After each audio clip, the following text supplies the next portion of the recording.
High students, আসসালামু আলাইকুম।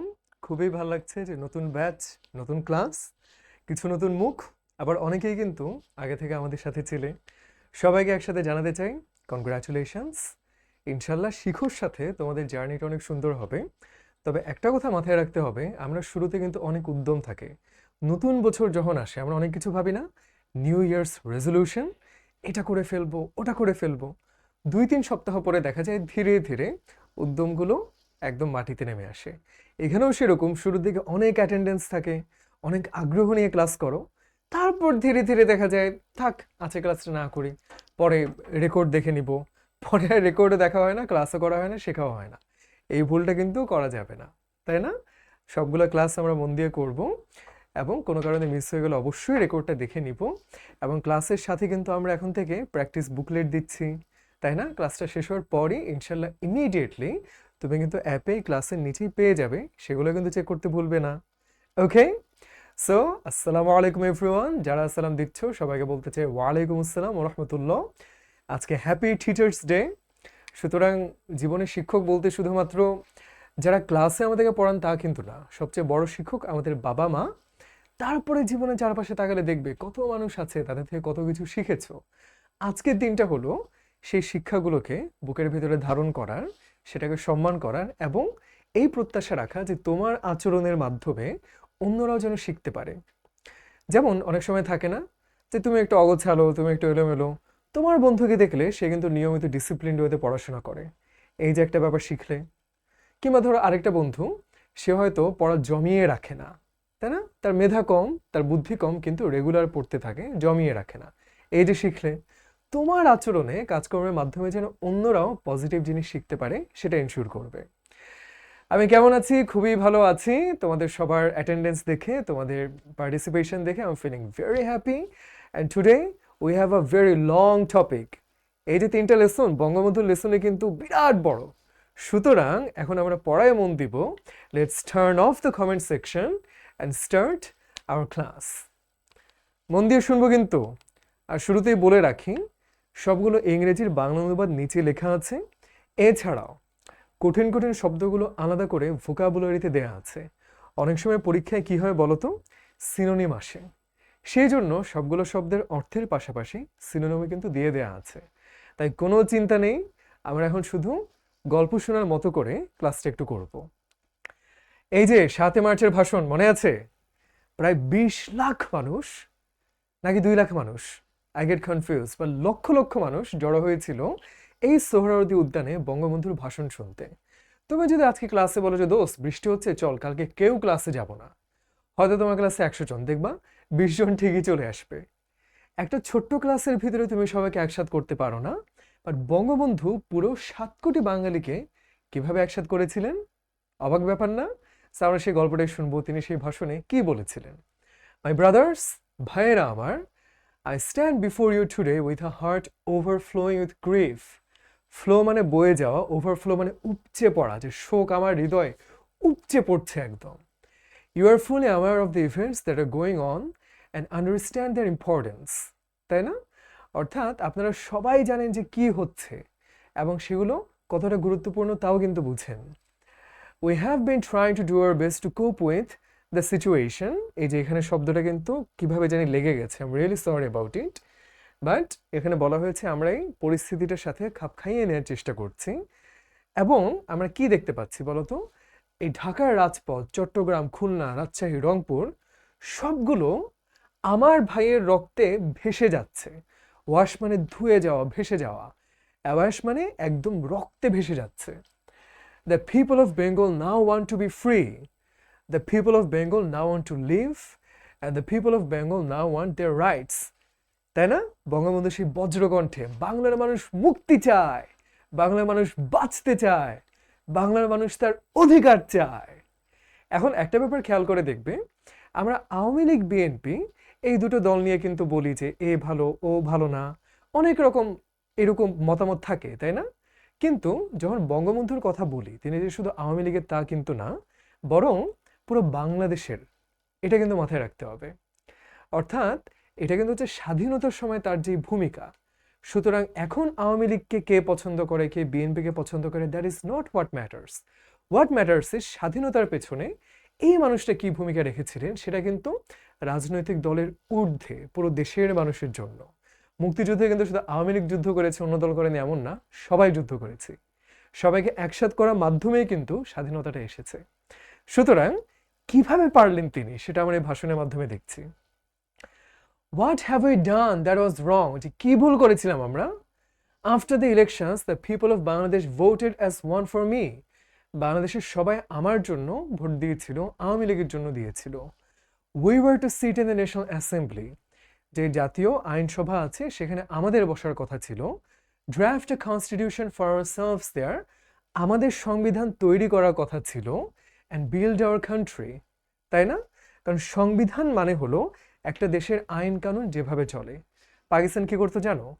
যে ন্যাশনাল বাজেট থাকে না, সব টাকা ওদের উন্নয়নে ব্যয় করত, ওদের মরুভূমিতে কৃষি জমি ফলানোর চেষ্টা করত, আর বাংলাদেশের মতো উর্বর জায়গায় ওরা পানি পর্যন্ত দিতে চাইতো না। সুতরাং আমরা যদি সংবিধান বানাতাম, আইন বানাতাম, আমাদের উপকার হতো।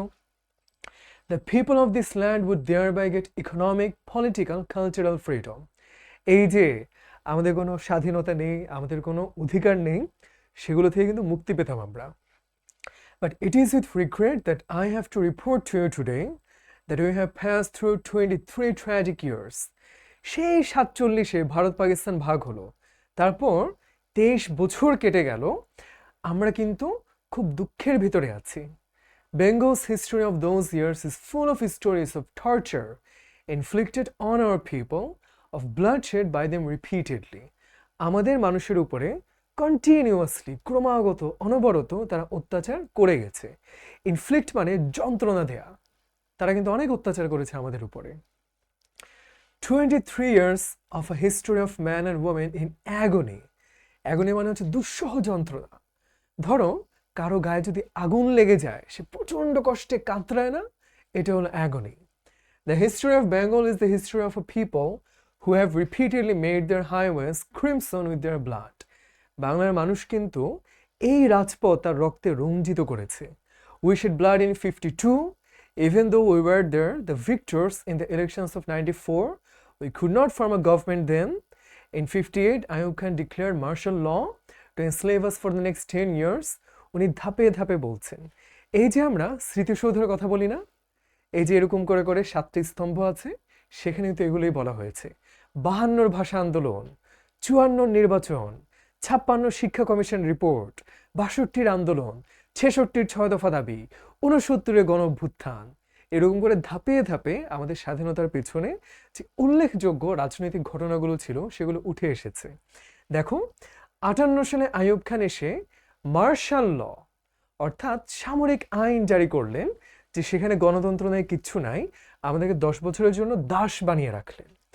In 1966, when he launched the 6-point movement, our boys were shot dead on 7 June. তাই না? 6 দফা দাবি জানানোর পরে গুলি করা হলো মানুষকে। When after the movement of 1969, Ayub Khan fell from power and Yahya Khan assumed the reins of the government. এখানে মজার ব্যাপার কি জানো? অ্যাসিউম মানে আমরা জানি অনুমান করা, আবার অ্যাসিউমের আরেকটা অর্থ হলো দায়িত্ব গ্রহণ করা। রেইন মানে কি? রেইন মানে হলো গরু যখন মাঠে চড়ে লাগাম থাকে না, লাগামের মাধ্যমে তুমি নিয়ন্ত্রণ করো।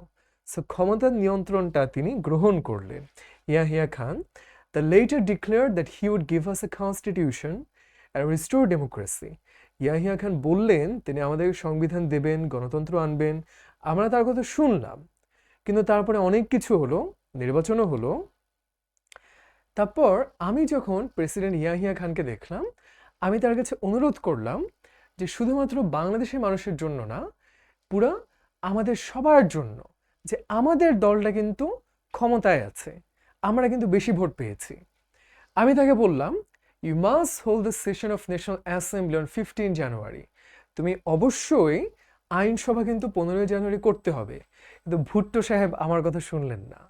তিনি কি করলেন? ইয়াহিয়া খান আমার কথা শুনলেন না, তিনি ভুট্টো সাহেবের কথা শুনলেন।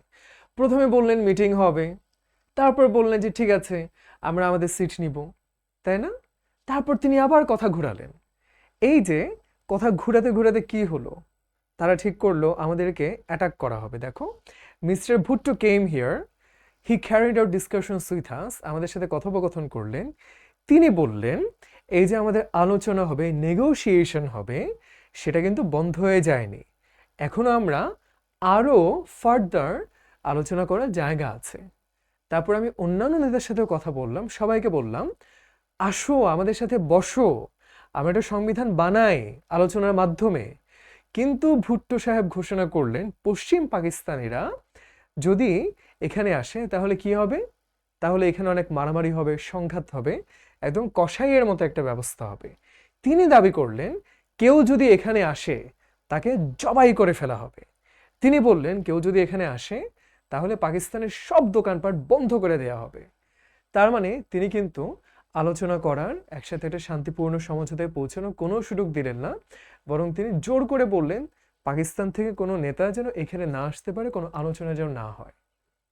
তাহলে এটা তো খুবই অন্যায় হলো, আমাদের দাবি কোথায় গেল, তাই না?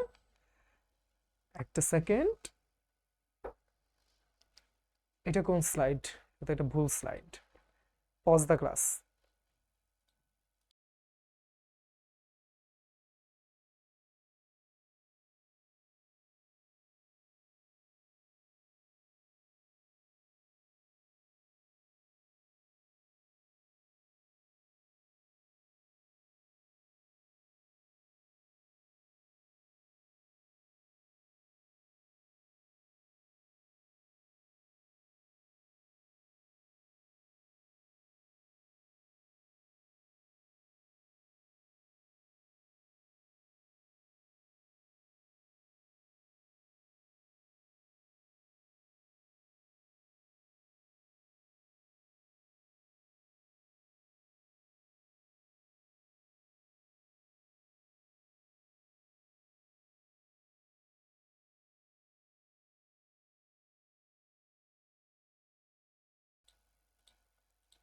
আমরা কি এসব দুঃখ কষ্টের কথা বলতে বলতে একটু হারিয়ে গিয়েছিলাম?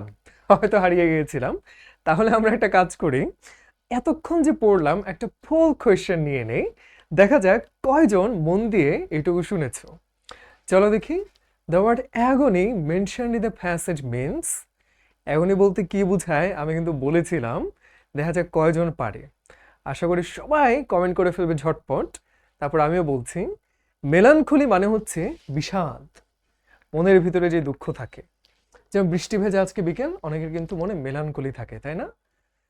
আর স্যাটিসফ্যাকশন মানে হলো আনন্দ, পরিতৃপ্তি। অ্যাফ্লিকশন মানে হলো কষ্ট, দুঃখ, যন্ত্রণা। ডিজেকশন মানে হলো মন খারাপ করা। এখন অ্যাগনি হচ্ছে অ্যাফ্লিকশন, কারণ হলো মেলানকলি মানে কি, মন খারাপ করা। ডিজেকশন মানে কি, মন খারাপ করা। আর অ্যাগনি আর অ্যাফ্লিকশন মানে হলো শারীরিকভাবে কষ্ট পাওয়া, যে কেউ তোমাকে আগুন লাগিয়ে দিল, তুমি যন্ত্রণায় কাতরাচ্ছ, that is agony, that is affliction. So দেখি how many of you got it correct. প্রায় 450-র বেশি অ্যান্সার ছিল। মাশাআল্লাহ, 228 জন কারেক্ট অ্যান্সার করতে পেরেছে। আর একটু ভালো করতে হবে, তাই না? একটু ডিফিকাল্ট ছিল কিন্তু। গুড, চলো আমরা সামনে আগাই। এই যে দেখতে পাচ্ছি ভুট্টো সাহেবের কথা, আমরা এটা পড়েছি। এইবার ওই যে ভুট্টো যে বললেন যে কেউ এখানে আসতে পারবে না, কোনো আলোচনা হবে না, তারপর কি হলো? তার আগে আরো একটা পোল কোয়েশ্চেন নিয়ে ফেলি তো। এইবার দেখা যাক 300 কারেক্ট অ্যান্সার পাই কিনা। The people of Bangladesh voted as one for him with a view to what? দেখা যাক পারো কিনা। কেন বঙ্গবন্ধুকে বাঙালি ভোট দিয়েছিলেন, কিসের জন্য? To get independence, building their country, bring piece and harmony, coping with them. সবগুলোই কাছাকাছি, কিন্তু সবচেয়ে বেশি ভালো কোনটা? দেখে ফেলি। বিল্ডিং দেয়ার কান্ট্রি কিভাবে মনে রাখতে পারো জানো? উইথ আ ভিউ টু যখন থাকে, তারপরে সবসময় কি হয় জানো? ভার্বের সাথে আইএনজি যুক্ত হয়। এখানে কোথায় আছে? শুধু এইখানে আইএনজি আছে, তাই না? এটা দেখে কিন্তু বুদ্ধিমানরা ধরে ফেলতে পারবে that is the correct answer. দেখি কয়জন সঠিক উত্তর দিয়েছো। 157। কেন একটু কম জানো? কারণ স্বাধীনতা চাচ্ছে, এটাও তো কাছাকাছি যায়, সবগুলোই কাছাকাছি। Grammatically speaking with a future পরে আইএনজি যুক্ত হয়, এটা অনেকেই খেয়াল করোনি, সেই জন্য একটু কনফিউজড হয়ে গেছিল। এগুলো কিন্তু মাথায় রাখতে হবে। চলো তাহলে সামনে আগাই। এই যে দেখতে পাচ্ছি, এইখানে পাকিস্তান, এইখানে বাংলাদেশ, এত দূরত্ব, কিভাবে একসাথে থাকবো? সো হ্যাঁ, বঙ্গবন্ধু বললেন যে আমরা তাহলে করি, অ্যাসেম্বলি বা আইনসভা সেটা কিন্তু হবে যথাসময়ে। কিন্তু হঠাৎ করে 1 মার্চে ঘোষণা করা হলো এই আইনসভা সব বন্ধ করে দেয়া হলো। ইয়াহিয়া খান বললেন তিনি প্রেসিডেন্ট হিসাবে তার ক্ষমতায় তিনি একটা সমাবেশ করবেন। আমি বললাম যে আমি সেখানে যাব, কিন্তু ভুট্টো সাহেব আবার বললেন যে আমি তো সেখানে যাব না, তাই না? পাকিস্তান থেকে 35 জন আসলেন এখানে যে আলোচনা হবে সেখানে অংশ নিতে, কিন্তু তারপর হঠাৎ করে আবার ডিসলভ করে দেওয়া হলো। ডিসলভ মানে কি জানো?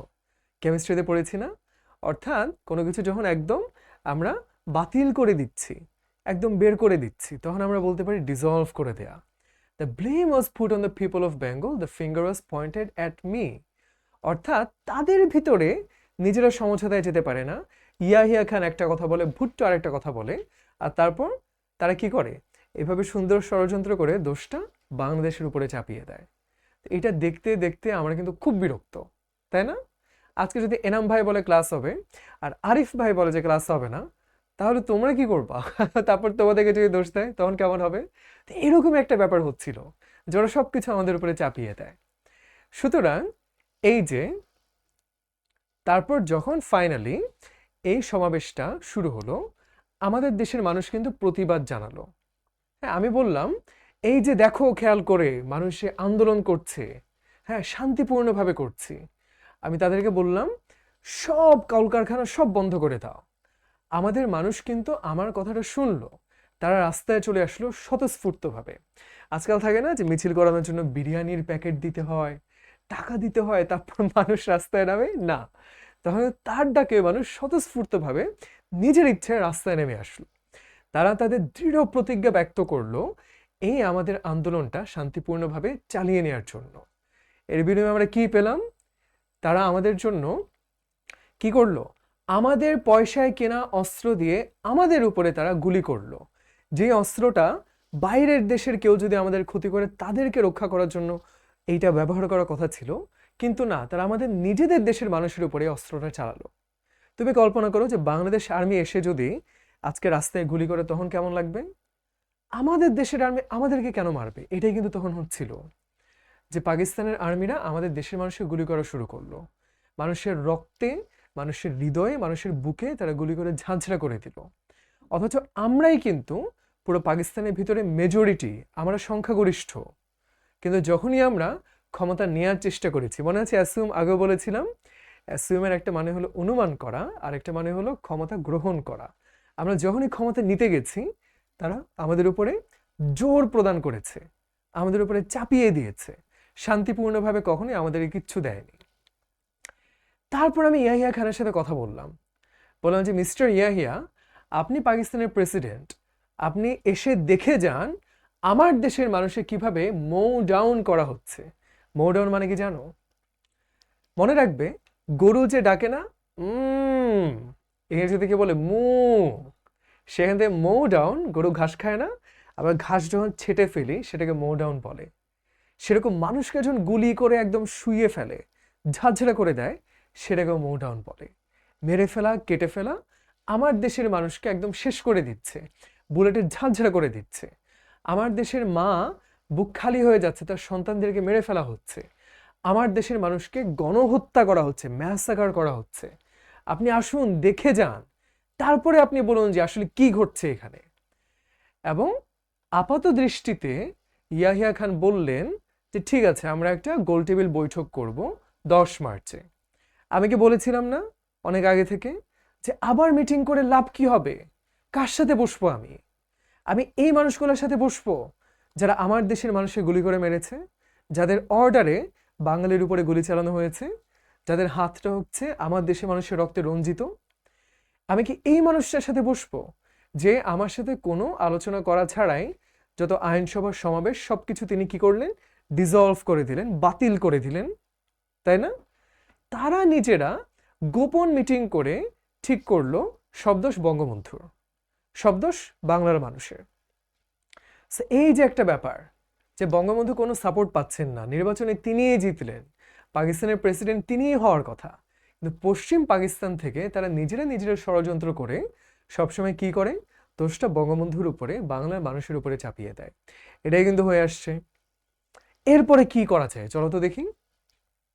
এইবার তিনি বললেন যে আমার ভাইয়েরা, এই 25শে মার্চে একটা সমাবেশ হওয়ার কথা বলা হয়েছে, কিন্তু এই যে রাস্তায় রাজপথে যে রক্ত ঝরেছে আমার মানুষের, সে রক্ত এখনো শুকায়নি।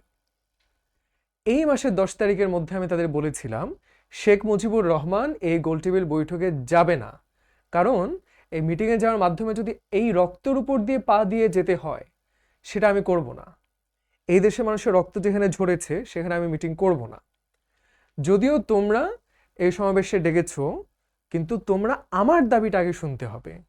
তোমরা এই সামরিক আইনটা তুলে নিতে হবে। যত আর্মি আছে এই রাজপথে, যত আর্মি, সবাইকে তাদের ব্যারাকে ফিরিয়ে নিতে হবে এবং যাদেরকে হত্যা করা হয়েছে এটার তদন্ত করে বিচার করতে হবে এবং এই বাংলার মানুষের যারা প্রতিনিধি আছে তাদের কাছে ক্ষমতা অর্পণ করতে হবে। এই যে 6 দফা দাবির কথা তিনি বললেন 1966 সালে, সেখানে কি কি বলেছিলেন জানো? সেখানে বলেছিলেন এই যে পাকিস্তান সবসময় আমাদের টাকাগুলো ওদের দেশে নিয়ে যায়, সবকিছু ওদের দেশে বিল্ড করে, এটা করা যাবে না। আমাদেরকে ক্ষমতা দিতে হবে, আমরা যেন বাণিজ্য করতে পারি, আমরা যেন আমাদের দেশে সবকিছু গড়ে তুলতে পারি, আমাদের যেন অর্থ ব্যবস্থা থাকে, ব্যাংক থাকে, বিদেশের সাথে বাণিজ্য করার ক্ষমতা থাকে। এগুলো কিন্তু তিনি চেয়েছিলেন। সেটা 1966-র 6 দফা দাবি। আর 1971-এর 7 মার্চের এখানে তিনি 4টা দাবি জানিয়েছিলেন। কি কি? এই যেখানে দেখতে পাচ্ছি, নাম্বার 1 এই যে সামরিক আইনটা তুলে নিতে হবে, নাম্বার 2 সব আর্মিকে তাদের ব্যারাকে নিয়ে যেতে হবে, নাম্বার 3 যে মানুষগুলোকে হত্যা করা হয়েছে, যে বাঙালিদেরকে, সেটার বিচার করতে হবে, নাম্বার 4 বাংলার প্রতিনিধিদের কাছে ক্ষমতা হস্তান্তর করতে হবে। টিভি স্ক্রিনটা অন করে দিই একটু।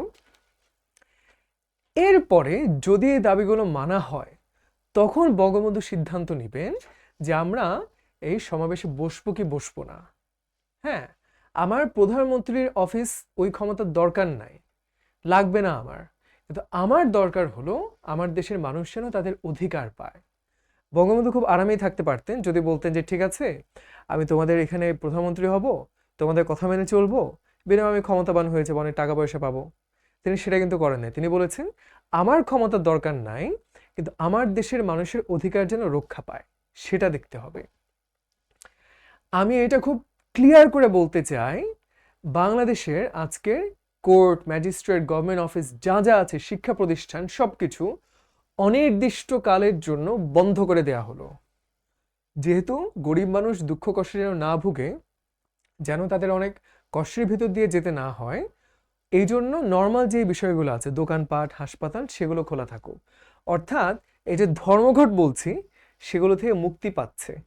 মুক্তি মানে কি? এক্সেম মানে কি? নিষ্কৃতি পাওয়া, অর্থাৎ মুক্তি পাওয়া। আমাদের এই জেনারেল স্ট্রাইক, সাধারণ ধর্মঘট, এটা হবে সরকারি অফিসের জন্য। হাসপাতাল এগুলা খোলা থাকবে, কারণ না হলে মানুষের কষ্ট হবে, তাই না? সুতরাং কালকে থেকে এই যে দেখতে পাচ্ছি রিক্সা, গাড়ি এগুলা চলবে, কিন্তু কোনো সরকারি অফিস চলবে না। অ্যান্ড বঙ্গবন্ধুর কথায় এমনই পাওয়ার, তিনি বললেন সত্যি সত্যি সব বন্ধ হয়ে গেল। তারপরে যে দেখতে পাচ্ছি সুপ্রিম কোর্ট, হাইকোর্ট, এই জিনিসগুলো কোনো কিছুতে কোনো কাজ হবে না, সব বন্ধ থাকবে। এবং কি হবে, 28 তারিখে শুধুমাত্র কর্মচারীরা যাবে বেতন নেয়ার জন্য। ঠিক আছে, যদি বেতন দেয়া না হয়, যদি আরেকটা বুলেট দিয়ে গুলি করা হয়, যদি আমার দেশে কোনো মানুষ আরেকবার মারা যায়, আমি তোমাদেরকে অনুরোধ করে বলছি প্রত্যেকটা বাসাকে দুর্গ বানিয়ে ফেলো। তোমার হাতে যা আছে তাই নিয়ে তুমি ঝাঁপিয়ে পড়ো। এটা তোমাদের আরিফ ভাই প্রায় বলেন কথাটা, যে তোমরা অনেকে বলো না যে ভাই আমি তো মেধাবী না, পড়াশোনা পারি না, কিচ্ছু পারি না।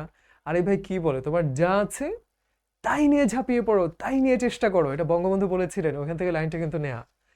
এবং তোমার জীবনের ঝুঁকিও যদি থাকে, আমি যদি তোমার সামনে নাও থাকি, তোমাকে নির্দেশ দেওয়ার জন্য, পরিচালনা করার জন্য সব দোকানপাট বন্ধ করে দাও এবং এটা নিশ্চিত করো যে প্রত্যেকটা রাস্তায়, প্রত্যেকটা গাড়ি ঘোড়া সব কিছু যেন থেমে যায়।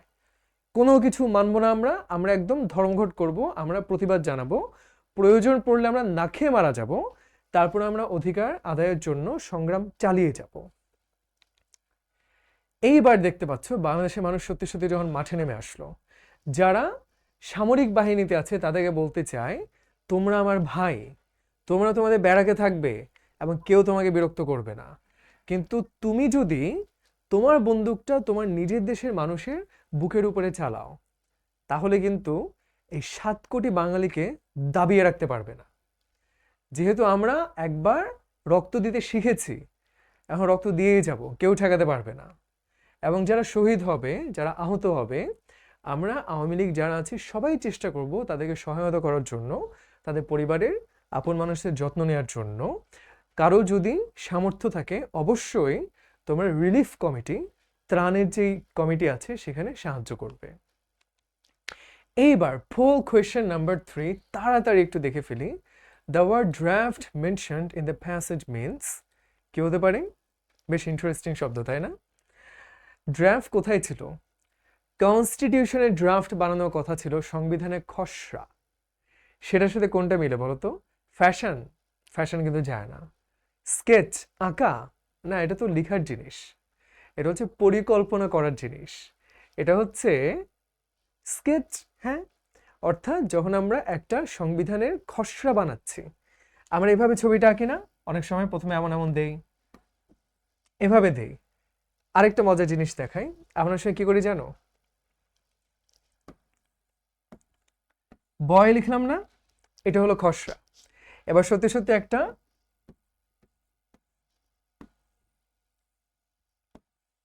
একটা ছেলে বানিয়ে দিলাম। সুতরাং প্রথমে আমি খসড়া করলাম, স্কেচ করলাম, তারপর আমি সত্যিকারের জিনিসটা বানিয়ে ফেলি। দেখতে পাচ্ছি প্রায় 300 জন সঠিক উত্তর দিয়েছে যে প্রথমে খসড়া বানিয়ে স্কেচ করি, তারপর ফাইনাল ভার্সনটা করি, দ্যাট ইজ ড্রাফট। ঠিক আছে। এইবার তিনি আরো বললেন, বিভিন্ন কলকারখানার মালিক যারা, সেই কলকারখানার শ্রমিকরা যদি আন্দোলনে অংশগ্রহণ করে, তাহলে 7 দিন অংশগ্রহণ করলে আমি বলবো তাদেরকে এইটার বেতনটা দিতে হবে। সরকারি কর্মচারীদের আমি বলবো, তোমরা আমার যেই দিক নির্দেশনা সেটা শুনবে।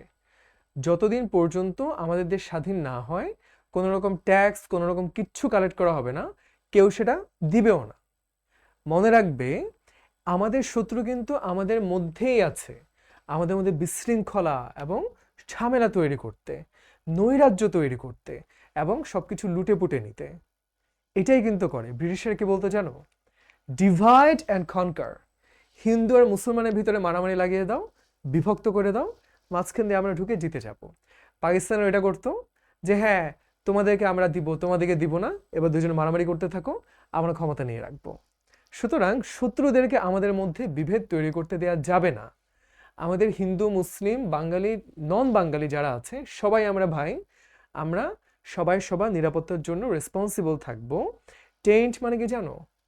ধরে পাঞ্জাবিতে যদি এখন কাদার ছিটা লাগে, ময়লা হয়ে যাবে, এটা টেন্ট। আমাদের ভিতরে যে সম্প্রীতির বন্ধন আছে সেটা কোনোভাবেই কলঙ্কিত হতে দেয়া যাবে না। এবার তিনি আরো বললেন, মনে রাখতে হবে যারা রেডিও টেলিভিশনে কাজ করো, যদি এখানে যারা কাজ করে তারা আমাদের কথা না শুনে, তাহলে আমরা কেউ সেখানে কাজ করতে যাব না। ব্যাংক খোলা থাকবে 2 ঘন্টার জন্য, যেন মানুষ টাকা পয়সা নিতে পারে, বেতন নিতে পারে, কিন্তু আমরা একটা পয়সাও এখান থেকে পাকিস্তানে যেতে দিব না। আর টেলিফোন, টেলিগ্রাম সার্ভিস সবকিছুই থাকবে যোগাযোগের জন্য, কিন্তু আমরা যদি খবরটা পাঠাতে চাই সেটা তোমরা খেয়াল রাখবে। যদি কোনোভাবে আমাদের মানুষকে হত্যা করা হয়, তাহলে এই খবরটা অবশ্যই পৌঁছে দিতে হবে, আমরা অবশ্যই যথোপযুক্ত পদক্ষেপ নিতে হবে। এবং আন্দোলনের যে কমিটি, রেভলিউশন মানে কি বিপ্লব করা, বৈপ্লবিক কমিটির নেতৃত্বে যারা আছে আওয়ামী লীগের থেকে, প্রত্যেকটা গ্রামে, প্রত্যেকটা সমাজে সবাই প্রস্তুত থাকো তোমার যা আছে তাই নিয়ে ফাইট করার জন্য। মনে রাখতে হবে, আমরা যেহেতু রক্ত দিয়েছি, রক্ত আরো দেব, তাই না? এবং আল্লাহ আমাদের সাথে আছেন। যদি আল্লাহ থেকে থাকেন, আমরা অবশ্যই আমাদের দেশটাকে স্বাধীন করতে পারবো।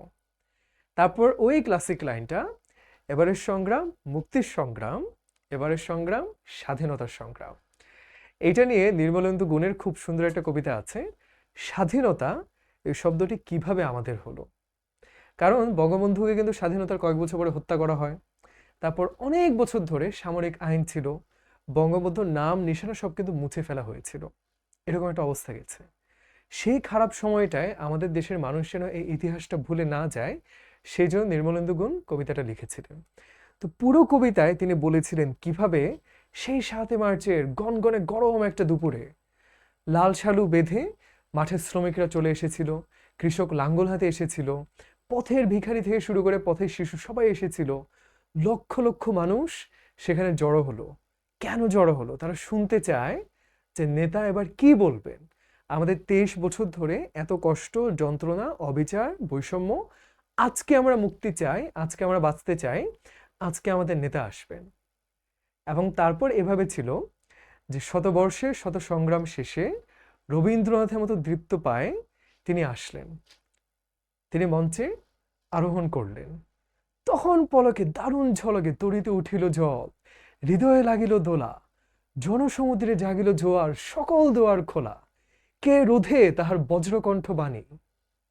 গণসূর্যের মঞ্চ কাঁপিয়ে কবি শোনালেন তার অমর কবিতা খানি। এবারের সংগ্রাম মুক্তির সংগ্রাম, এবারের সংগ্রাম স্বাধীনতার সংগ্রাম। সেই থেকে স্বাধীনতা শব্দটি আমাদের। তারপর আমরা কিছু শব্দ দেখতে পাচ্ছি এই প্যাসেজটা পড়ার পরে। সবগুলো কিন্তু আমরা পড়ার সময় দেখেছি, সুতরাং আলাদা করে এগুলো আমরা ক্লাসে পড়বো না।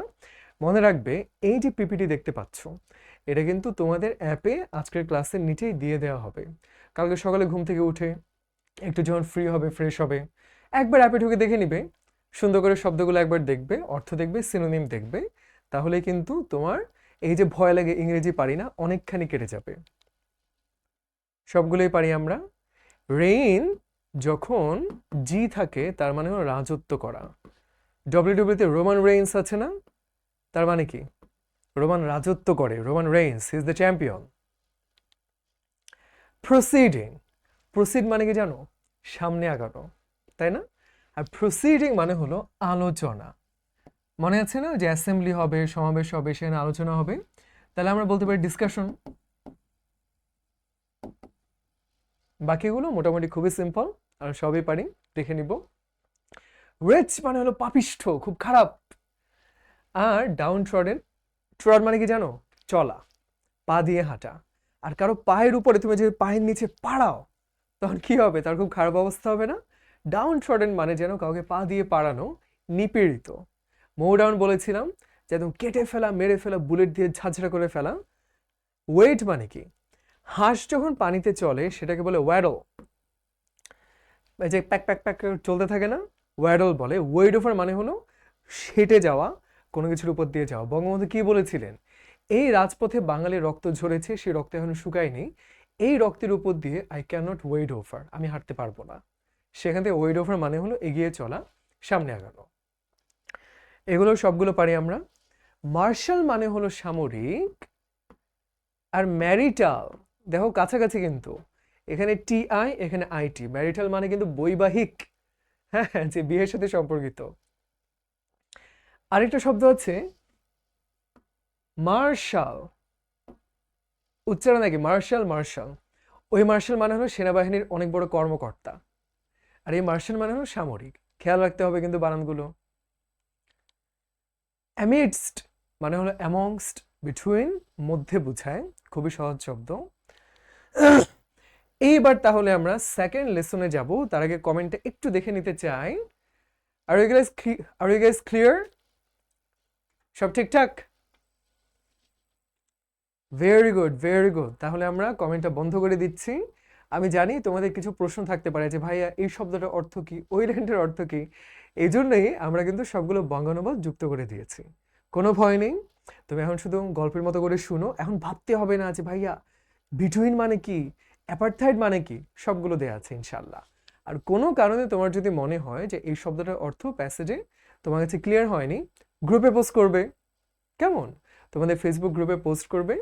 এখন অনেকে মন খারাপ, ভাইয়া পোস্ট করলে তো রিপ্লাই দেয় না। অবশ্যই রিপ্লাই দিবে, রিপ্লাই না দিলে আবার পোস্ট করবে, আবার পোস্ট করবে, কারণ এটাও কিন্তু তোমাদের অধিকার, তাই না? যে পোস্ট করবে, উত্তর পাবে, না পেলে আবার পোস্ট করবে, মন খারাপ করবে না কিছুতে।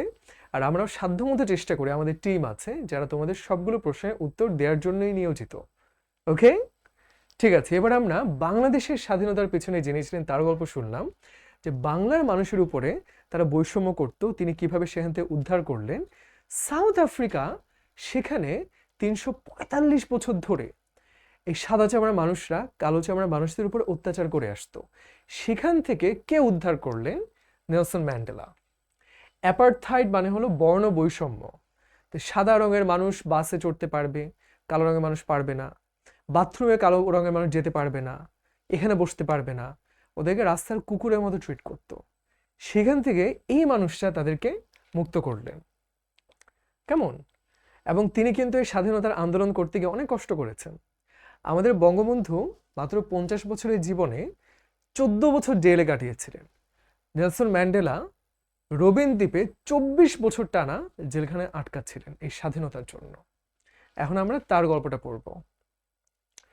ফ্রম এই যে Nelson Mandela from apartheid fighter to president, অর্থাৎ বর্ণবৈষম্যের যুদ্ধ থেকে শুরু করে তিনি কিভাবে দেশের রাষ্ট্রপতি হলেন সেই গল্পটা এখন আমরা পড়তে যাচ্ছি। জোহানেসবার্গ, সাউথ আফ্রিকা অনেক বড় একটা শহর। Nelson Mandela guided South Africa from the shackles of apartheid, বর্ণবৈষম্যের শিকল থেকে তিনি মুক্ত করলেন, to a multi racial democracy, অর্থাৎ বহুজাতিক গণতন্ত্র যেখানে সাদা কালো বিভেদ করা হবে না। As an icon of peace and reconciliation, reconcile মানে হলো সমঝোতা করা, মিটমাট করা, একসাথে হতে শেখা।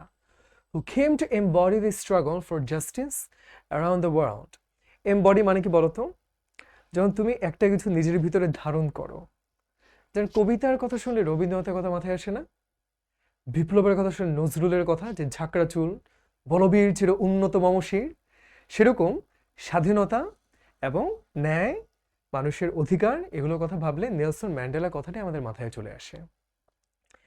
imprisoned for nearly 3 decades for his fight against white minority rule, অর্থাৎ এই যে সংখ্যালঘু পরিমাণে অনেক কম সাদা চামড়া মানুষরা কিন্তু ক্ষমতায় তারাই আছে, এদের এই অত্যাচারের বিরুদ্ধে তিনি যেই সংগ্রাম চালিয়েছিলেন সেই জন্য তিনি কিন্তু প্রায় 3 দশক, প্রায় 30 বছর জেলখানায় বন্দী ছিলেন। Mandela never lost his resolve to fight for his people's emancipation. কঠিন কঠিন সুন্দর সুন্দর শব্দ মনে রাখতে, ইম্যান্সিপেট মানে হলো মুক্ত করা, মনে রাখতে হবে কিন্তু। অর্থাৎ তার যে উদ্যম, তার যে সংকল্প, সেটা কখনোই যায় নাই। তুমি কল্পনা করে দেখো, তোমাকে যদি বলে একটু পড়াশোনা করে, না ভাল লাগে না পড়তে, এতক্ষণ পড়তে পড়তে কাহিল। অথচ এই মানুষটাকে যদি বলা হতো যে তুমি আমাদের দাবি মেনে নাও, তুমি ভালো থাকবে, তিনি কিন্তু সেটা মানেন নাই। তিনি 30 বছর জেলে ছিলেন, তারপরেও তিনি অধিকার চালিয়ে গেছেন। B inspired from this. আমরা কষ্ট করতে ভয় পাই, আল্লাহ এত পড়াশোনা ভাল লাগে না, এটা ভাল লাগে না, ওটা ভাল লাগে না, কিন্তু যে কষ্ট করে দিন শেষে আল্লাহ কখনো পরিশ্রমকারীকে নিরাশ করেন না, ফিরিয়ে দেন না। ঠিকই কিন্তু নেলসন ম্যান্ডেলা 30 বছর জেল খাটার পরও স্বাধীন কিন্তু করে ছেড়েছেন। সো তোমরাও যারা অনেকেই জীবনে বড় হতে চাও, আলসেমি, পিছিয়ে থাকা, পড়া জমিয়ে রাখা, এটাকে বিজয় করতে হবে, কষ্ট করতে হবে, তাহলেই কিন্তু স্বাধীনতার আনন্দটা পাবে। He was determined to bring down apartheid while avoiding a civil war, অর্থাৎ গৃহযুদ্ধ যেন না হয়, নিজের দেশের ভিতরে মারামারি যেন না হয়, শান্তিপূর্ণভাবে বর্ণবৈষম্য তিনি সুরাহা করতে চেয়েছিলেন। His Prestige and charisma helped him win the support of the world.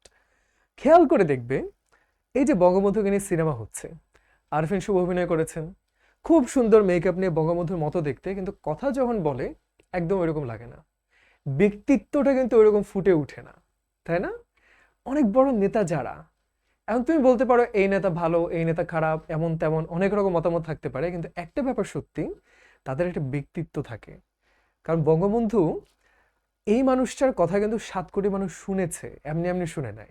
তার কথায় কলকারখানা সব বন্ধ হয়ে গেল, তার কথায় 7 কোটি মানুষ যুদ্ধে নেমে আসলো। সো এরকম একটা ব্যক্তিত্ব কিন্তু এদের থাকে, তাই না? যে সবাই ফলো করতে চায়, মানুষের কথা সবাই শুনতে চায়। এখন ম্যান্ডেলা কি বললেন? I hate race discrimination most intensely and all its manifestations. Manifestation মানে প্রকাশ পাওয়া, রূপ পাওয়া।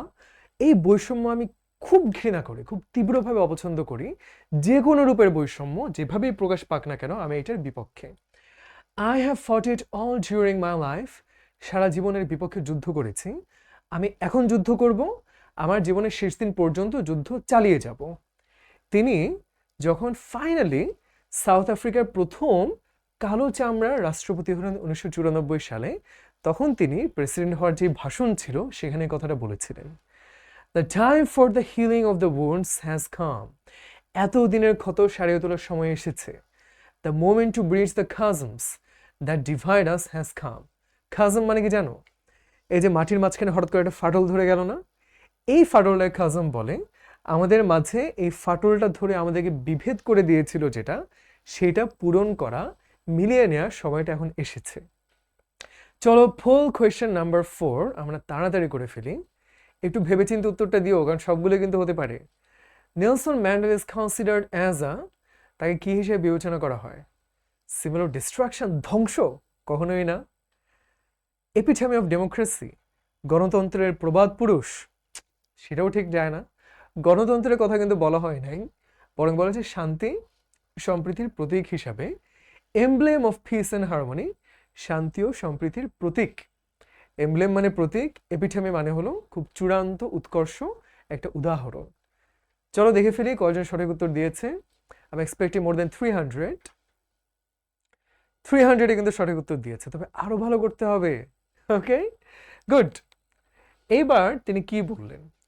We have at least achieved our political emancipation. Emancipation মনে আছে? মুক্তি পাওয়া।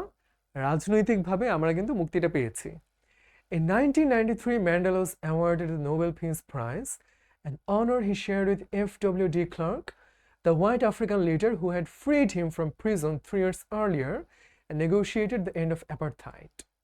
অর্থাৎ 1993 সালে তিনি নোবেল পুরস্কার পেলেন কার সাথে? একজন সাদা চামড়ার নেতা, যিনি এত খারাপ মানুষের ভিতরে একজন ভালো নেতা হিসেবে ছিলেন, যিনি নেলসন ম্যান্ডেলাকে মুক্তি দেওয়ার পেছনে কাজ করেছিলেন। তারা দুজন একসাথে নোবেল পুরস্কার পেলেন। Mandela went to play a prominent role on the world, খুব মুখ্য একটা ভূমিকা রাখলেন as an advocate of human dignity in the face of challenges.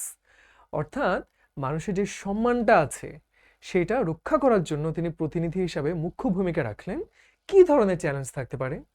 Ranging from political repression, এই যে আমাদের দেশে যেরকম চাপিয়ে দিল ওই বঙ্গবন্ধুর সময়, যে সব দমন করে দিবে, গুলি করে মেরে ফেলবে, এগুলোর বিপক্ষে তিনি কথা বললেন। কিংবা স্বাস্থ্যগত ঝুঁকি, এইডস, এগুলোর বিরুদ্ধেও কথা বললেন, সচেতনতা তৈরি করলেন। Formally left public life in 2004, 86 বছর যখন হয়ে গেল তখন তিনি এই রাজনৈতিক জীবন ছেড়ে বিশ্রামে চলে গেলেন। তার অ্যাডোরিং কান্ট্রিম্যান, এটা একটা মজার ব্যাপার জানো, বাংলার সাথে ইংরেজি অনেক শব্দ মিলে যায়। বাংলায় বলি আদর, ইংরেজিতে বলি অ্যাডোর, তাই না? অর্থাৎ তাকে সবাই যেই দেশের মানুষের ভালোবাসে, আদর করে, সবাইকে তিনি বললেন, আমাকে তোমরা ডেকো না, আমি তোমাদের ডাকবো। এইবার 5 number poll question. The word peace mention in the passage means, শান্তি বলতে কি বোঝায়? কঠিন কিন্তু, এটা অনেকে ভুল করবে। প্লেজার মানে কি? আনন্দ পাওয়া। ধরো আমি এখন বাসায় গিয়ে গোসল করছি, খুব আনন্দ পাচ্ছি, আরাম পাচ্ছি। হ্যাপিনেস মানে সুখ, জয় মানে আনন্দ, রিপোজ মানে হলো শান্তি। সুতরাং উত্তর কোনটা হবে? উত্তর হবে রিপোজ। কঠিন কিন্তু, তাই না? এটা অনেকেই পারবো না। দেখা যায় কয়জন সঠিক উত্তর দিয়েছে। অনেকেই ভুল করবে, অনেকে হ্যাপিনেস দিয়ে ফেলতে পারে, জয় দিয়ে ফেলতে পারে। খারাপ না, প্রায় 250 সঠিক উত্তর, কিন্তু আরেকটু পারতে হবে।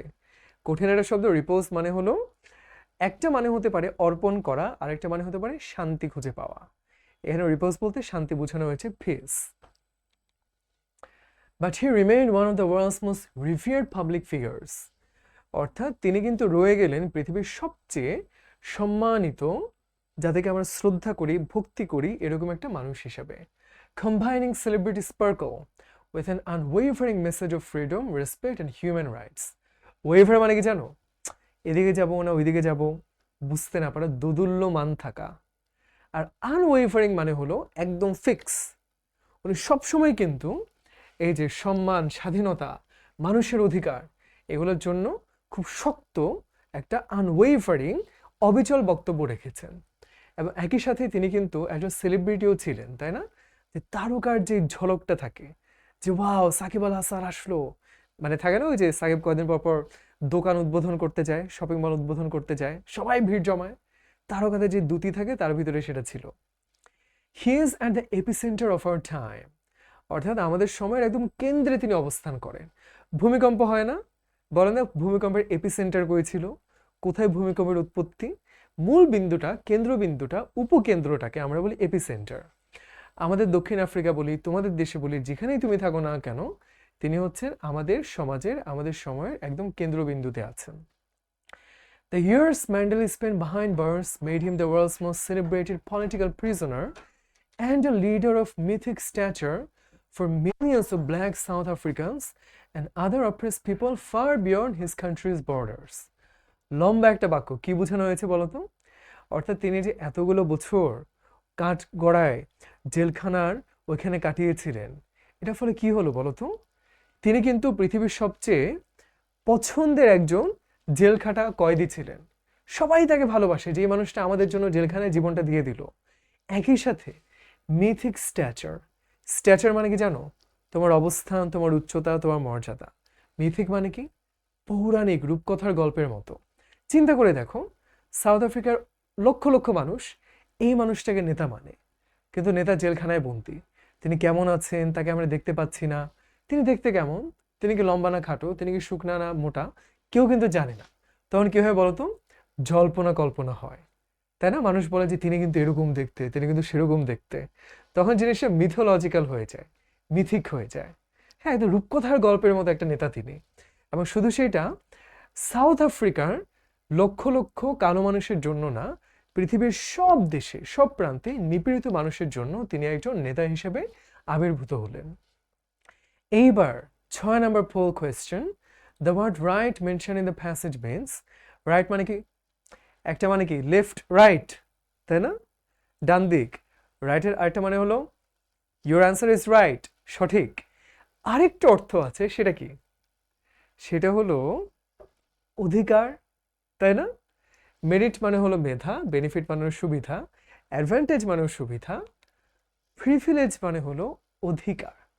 ভোট দেওয়ার প্রিভিলেজ, ভোট দেওয়ার অধিকার, ভোট দেওয়ার রাইটস। দেখি কয়জন সঠিক উত্তর করেছে? 330, ভেরি গুড জব। হ্যাঁ, প্রিভিলেজ মানে হলো অধিকার। Charged with capital offenses in the 1963 Rivonia trial, his statement from the dock was his political testimony.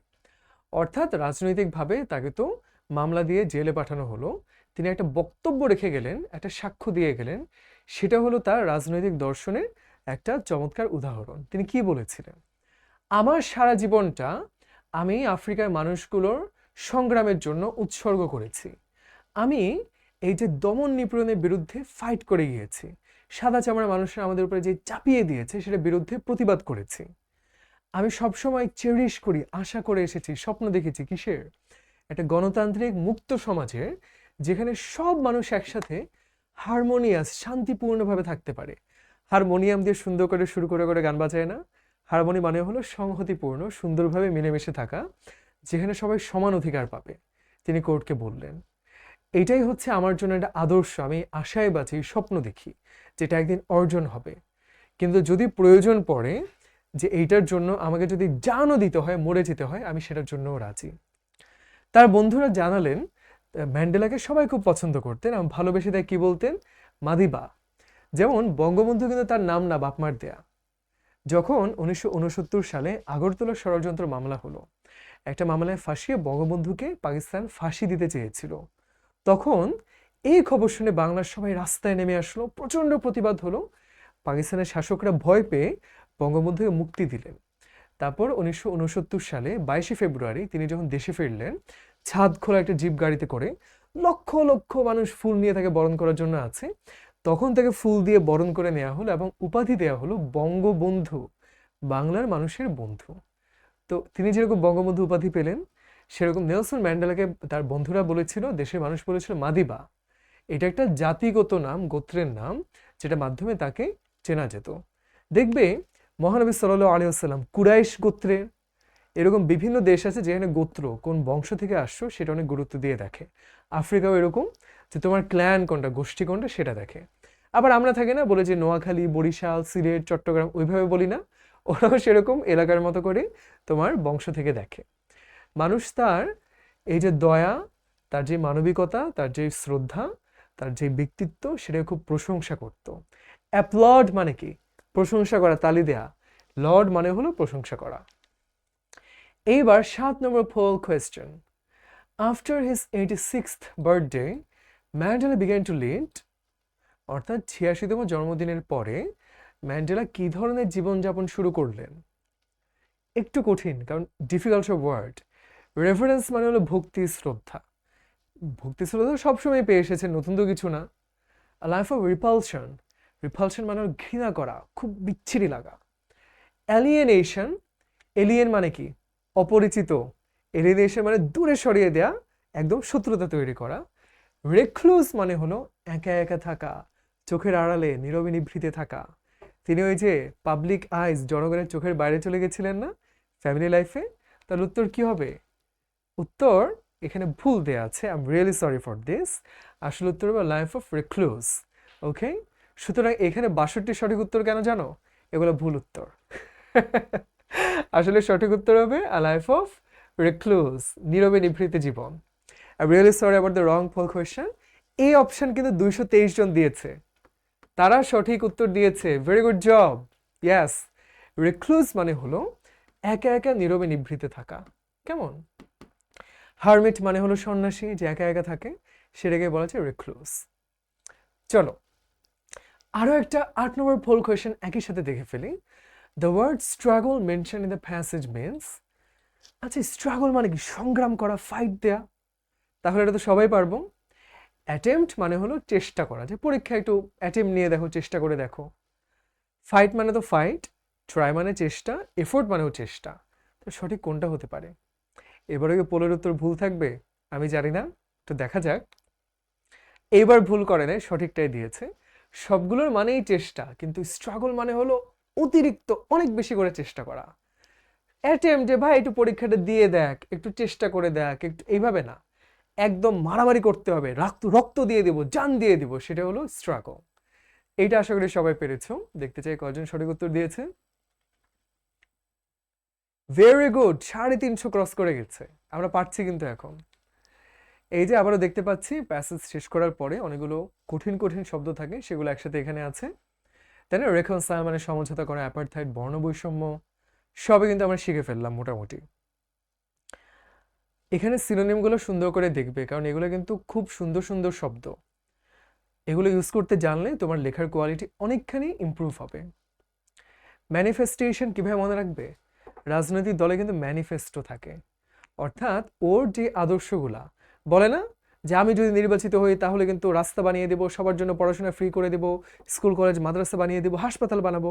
Manifesto, ও কি কি করতে চায় সেটা প্রকাশ করা। ম্যানিফেস্টেশন মানে হলো প্রকাশ করা। খাজম আমরা পড়েছি ফাটল বা গহ্বর। প্রমিনেন্ট মানে মুখ্য, এমিনেন্ট প্রমিনেন্ট দুইটাই কিন্তু কাছাকাছি শব্দ। অ্যাডভোকেটের একটা অর্থ তো উকিল। উকিল কি করে? ওকালতি করে। ওকালতি মানে কি? যে মাননীয় মহামান্য আদালত আমার ক্লায়েন্ট সম্পূর্ণ নির্দোষ, তার বিরুদ্ধে যে অভিযোগ আনিত হয়েছে এটি সম্পূর্ণ মিথ্যা, বানোয়াট, ভিত্তিহীন, ষড়যন্ত্রমূলক, চক্রান্তমূলক এবং কল্পনাপ্রসূত। এই যে কারো সমর্থনে কথা বলা, এটা হলো অ্যাডভোকেসি করা। রিপ্রেস মানে দমন করা, অ্যাডোর বাংলায় আদর, তাই না? সহজে বুঝে যাচ্ছে। রিফেয়ার মানে হলো ভক্তি করা। সবে কিন্তু আমরা পারলাম। কম্বাইন মানে যুক্ত করা, আমরা জানি। স্পার্কল মানে কি? ঝিকিমিকি করা। আর কোনোটা কি আছে কঠিন? স্ট্যাচারটা একটু কঠিন। স্ট্যাচার মানে হলো তোমার যে সম্মান, মর্যাদা, অবস্থান, আবার উচ্চতাও বোঝায়। যেমন তুমি যদি বলো মাসরুর ভাই is of tall stature, Masrur ভাই দৈহিক গঠনটা অনেক লম্বা। আবার হিরণময় বাওয়ালি ভাইয়া is of short stature, Hiranmoy ভাইয়া একটু কম লম্বা, তাই না? সো তোমার দৈহিক গঠনটাকেও কিন্তু আমরা স্ট্যাচার বলতে পারি। টেস্টিমনি, সাক্ষ্য, আমরা সবাই জানি। হুম। এইবার প্রশ্নোত্তর যদি একটু আমরা দেখি, কাকে শান্তি এবং সমঝোতা সম্প্রীতির আইকন, প্রতীক হিসেবে বলা হয়? অবশ্যই নেলসন ম্যান্ডেলাকে। তারপর বলেছে কেন এটা বলো, এই খেতাবটা কেন দেয়া হলো? উত্তরটা আমরা কিভাবে দেবো বলো তো? অনেকে ভয় পায় প্রশ্নোত্তর কিভাবে লিখবো। কোনো চিন্তা নাই, তোমার 2 মার্ক তো, তুমি 2-3 লাইন লিখলে কিন্তু পেয়ে যাচ্ছ। এর মধ্যে 1 লাইন প্রশ্ন থেকেই পাচ্ছ। আমরা কি বলতে পারি? Nelson Mandela is described as an icon of peace and reconciliation. 1 line হয়ে গেল না? বিকজ হি ফট এগেইনস্ট ইনজাস্টিস, ডিসক্রিমিনেশন। প্যাসেজ থেকে একটা লাইন দিয়ে দিলাম, হয়ে গেল। চলো কিভাবে লিখেছে? নেলসন ম্যান্ডেলাকে এটা বলা হয়। কেন বলা হয় দেখো, এই লাইনটাও কিন্তু এখান থেকে নিয়ে নিল। The reason of this type of entitlement is his contribution in guiding South Africa from the shackles. এটা কিন্তু প্যাসেজ থেকে নেওয়া। তার মানে আমি দুইটা লাইন নিলাম প্রশ্ন থেকে, একটা লাইন নিলাম প্যাসেজ থেকে, আমার প্রশ্ন তো লেখা হয়ে গেল। এভাবে আমার পারবো না, যারা ইংরেজিতে দুর্বল একটু বুদ্ধি করে লিখতে, তাহলে কিন্তু হয়ে যাবে। সুতরাং হুবহু প্যাসেজ থেকে কপি করবে না, প্রশ্ন থেকে কিছুটা নিবে, প্যাসেজ থেকে কিছুটা নিবে, দুটো মিক্স করে লিখবে। ডোন্ট কল মি, আইল কল ইউ। কে এই কথাটা বলেছিলেন, কখন তিনি এটা বলেছিলেন? তোমাকে বলতে পারো এটার মাধ্যমে তিনি কি বুঝিয়েছিলেন? অবশ্যই নেলসন ম্যান্ডেলা বলেছিলেন যখন তিনি অবসরে চলে গেলেন, তাই না? 86তম জন্মদিনের পরে যে পলিটিক্যাল লাইফের থাকবে না, তখন বলেছিলেন। চলো দেখি, নেলসন ম্যান্ডেলা এগুলো বলেছিলেন, তিনি তার দেশের মানুষের কাছে এটা বলেছিলেন কখন? 2004 সালে, যখন তিনি পাবলিক লাইফটা ছেড়ে গেলেন তার 86তম জন্মদিনের সময়। এটার মাধ্যমে কি বুঝিয়েছিলেন? এর মানে হলো, যদিও তিনি রাজনৈতিক জীবন থেকে সরে যাচ্ছেন, তারপরে তিনি সবসময় মানুষের দেশের প্রয়োজনে অ্যাভেলেবল থাকবেন, উপস্থিত থাকবেন, এবং তাকে ডাকার দরকার নাই, তিনি নিজে থেকেই থাকবেন, নিজে থেকে কনসার্ন থাকবেন, তাই না? শিক্ষকদের যেরকম আমরা জিজ্ঞেস করি যে তোমাদের কি কি হলে ভালো হয়, আমরাই কিন্তু জিজ্ঞেস করে জানতে চাই যে আর কি দিতে পারি তোমাদেরকে, যে প্র্যাকটিস বুকলেট দিচ্ছি, আরো নতুন নতুন ফিচার আনার চেষ্টা করছি, তাই না? তিনিও কিন্তু যে তাকে বলতে হবে না, তিনি নিজে থেকে খবর নেবেন, নিজে থেকে বলবেন, এটাই বুঝিয়েছিলেন। পৃথিবীর সবচেয়ে সম্মানিত ব্যক্তিত্বের ভিতরে কে আছেন? Nelson Mandela. কেন আছেন? কেন আছেন বলো তো? আমরা প্যাসেজে কপি করে ফেলতে পারি। He struggle for the establishing equal rights, তাই না? And democracy for the people in South Africa. He sacrificed a lot for this. এভাবে দুই লাইন লিখে দিতে পারবো না? পারবো কিন্তু। নেলসন ম্যান্ডেলাকে বলা হয় কারণ হলো তার ব্যক্তিত্বের ভিতরে, এই যে প্যাসেজ থেকে নেওয়া, একটা অসাধারণ খ্যাতির দ্যুতি ছিল, ঝলক ছিল, আবার একই সাথে সম্মান, অধিকার, স্বাধীনতা, এগুলোর একটা বক্তব্যও ছিল। দিয়ে দিলাম প্রশ্ন থেকে এক লাইন, প্যাসেজ থেকে এক লাইন। নেলসন ম্যান্ডেলা কি করতে খুব দৃঢ় সংকল্পবদ্ধ ছিলেন, কিভাবে তিনি সারা পৃথিবীর এই সমর্থনটা আদায় করে ছাড়লেন? Nelson Mandela was determined to bring down apartheid, বর্ণবৈষম্য একদম শেষ করে দিতে চেয়েছিলেন, তাই না? এবং তিনি এটা কিভাবে করেছিলেন? কোনো হানাহানির সংঘাতে না গিয়ে, সিভিল ওয়ারে না গিয়ে। এই জন্যই কিন্তু পৃথিবীর সবাই তাকে খুব ভালোবাসত এবং সম্মান করত। তার চরিত্রে যে সম্মান ছিল, যে চমৎকারিত্ব ছিল, সেই জন্য সবাই তাকে সমর্থন করত। আচ্ছা, এফ.ডব্লিউ. ডি ক্লার্ক কে ছিলেন বলতো? ওই যে যিনি নেলসন ম্যান্ডেলাকে জেলখানা থেকে মুক্ত করে এনেছিলেন, সাদা চামড়ার একজন রাজনৈতিক। একই সাথে তিনি কিন্তু এই অ্যাপারথাইড, বর্ণবৈষম্য দূর করার পিছনে ভূমিকা রেখেছিলেন, তাই না? এই যে দেখতে পাচ্ছি হোয়াইট সাউথ আফ্রিকান লিডার, সাদা চামড়ার নেতা, যিনি নেলসন ম্যান্ডেলাকে মুক্ত করেছিলেন জেলখানা থেকে এবং বর্ণবৈষম্য শেষ করার পিছনে তিনি ভূমিকা রেখেছিলেন। তিনি নেলসন ম্যান্ডেলার সাথে নোবেল প্রাইজও পেয়েছিলেন 1993 সালে, এটাও জানি আমরা। এইবার আরেকবার কমেন্ট সেকশনটা অন করে দেখে ফেলি। আমরা দুইজন মহান নেতার গল্প শুনলাম। Are you clear about this? আমরা ঠিকঠাক আছি? Very good. এবার আমরা একটু ভিন্ন একটা গল্পে যাব। কমেন্টটা বন্ধ করে দেই। দেখো, তোমরা মনে করতে পারো ভাই এগুলো পরে আমার কি হবে? আমিও এরকম ভাবতাম যে ঠিক আছে নেলসন ম্যান্ডেলা, তো আমার কি? তোমার দায়িত্ব হলো তুমি একটা সিনেমা দেখো, তুমি একটা গল্পের বই পড়ো, তুমি টেক্সট বই পড়ো, সবখান থেকে চেষ্টা করবে যে ওনার ভিতরে শিক্ষণীয় কি আছে, সেখান থেকে আমি কি নিতে পারি। আজকে টিচার্স ডে না, শিক্ষকের দিবস না, এটা কিন্তু আমাদের দায়িত্ব। সবার থেকে কিছু না কিছু শেখার আছে, সবার থেকে। যেমন মাসুর ভাইয়ের কথা যদি বলি, এই মানুষটা তোমাদের সামনে যেরকম হাসি খুশি, বাস্তবে খুব হাসি খুশি। অনেক প্রেশার থাকে, অনেক ঝামেলা থাকে, উনি কিন্তু খুব হাসি খুশিভাবে সবকিছু হ্যান্ডেল করে। সিরিয়াস হয়ে যাওয়া, প্যারা খেয়ে যাওয়া, এটা কিন্তু করেন না। আমি ওনার কাছে এটা শিখি যে কীভাবে একটু হাসি খুশি থাকতে হয়। আবার তোমাদের শাওন রেজা ভাই, এই মানুষটা কিন্তু বয়সে অনেক ছোট, তাই না? আমার থেকে অল্প একটু বড়। আমি তো তোমাদের নূরে নাবাবিল আপু সবচেয়ে ছোট, তারপরে আমি। সো শাওন ভাই হয়তো আমার থেকে একটু বড় বয়সে, কিন্তু উনি কিন্তু অনেক সফল একজন মানুষ। তার পড়াশোনার কথা যদি বলি, তার কাজকর্মের কথা যদি বলি, তিনি কিন্তু অনেক ভালো অবস্থানে আছেন। ওনার থেকে আমি শিখি। আমরা বলি না যে তুমি বড় হতে হলে, মানে মানুষকে চালাইতে হলে স্যাভেজ হইতে জানতে হয়, একদম কড়া করে কথা বলবা, গালিগালাজ করবা, কঠিন হবা। তুমি কখনো দেখবে না শাওন রেজা ভাই কারোর সাথে খারাপভাবে কথা বলেছেন। খুব বিনয়ী ভদ্র থেকেও কিভাবে কাজ আদায় করে নেওয়া যায়, কিভাবে সবার সম্মানটা পাওয়া যায় তার থেকে শিখি। সেরকম সব টিচারের ভিতরে দেখবা কিছু না কিছু শেখার আছে, তাই না? তোমাদের আরিফ ভাইয়া, আমাদের নানা, তার ভিতরে আছে কিন্তু যে খুব ক্যারিজম্যাটিক একটা মানুষ, কিভাবে অনেক মজা করে জমায়ে রাখতে হয়, আবার সেটার ভিতরে সুন্দর একটা বক্তব্যও থাকে, কিন্তু অনেক শিক্ষণীয় ব্যাপার থাকে, কারণ তার লাইফে অনেক স্ট্রাগল আছে, অনেক শিক্ষা আছে, তার কথায় সেগুলো ফুটে ওঠে। সো ওয়েন আম হিয়ার, আমি কিন্তু শুধু উনি পড়াচ্ছেন কেমিস্ট্রি ম্যাথ আমি এটা শুনছি তা না, মানুষটাকেও কিন্তু দেখি, তার থেকে আমি কি শিখতে পারি সেটা কিন্তু দেখি। So that's what you have to do when you're learning about Nelson Mandela or Bangabandhu or these two women যাতে গল্পটা আমরা পড়তে যাব, জাস্ট কাহিনীর পড়লে ভুলে গেলে তা না। ভাই, নেলসন ম্যান্ডেলা এই লোকটা তার দেশের স্বাধীনতার জন্য প্রায় 30 বছর জেলখানায় কাটালো। সে এতটা জেদি, একটা বারও সে হাল ছাড়লো না। আমি কি এরকম জেদি হতে পারি? যে আমি অনেক দুর্বল ছাত্র হতে পারি, আমি কিছুই পারি না, বাট আমি ভালো করবই করব, দ্যাট ইজ মাই ফেথ, আর আমি হাল ছাড়বো না। এই জিনিসটা থাকতে হবে, সবার থেকে শিখতে হবে। So this is our third lesson for tonight. খুবই ট্যালেন্টেড দুইটা মানুষের গল্প শুনবো আমরা। Valentina Tereshkova was born in a village in central Russia on 1937. এখন থেকে প্রায় 100 বছর আগে, তাই না? Her father was a tractor driver.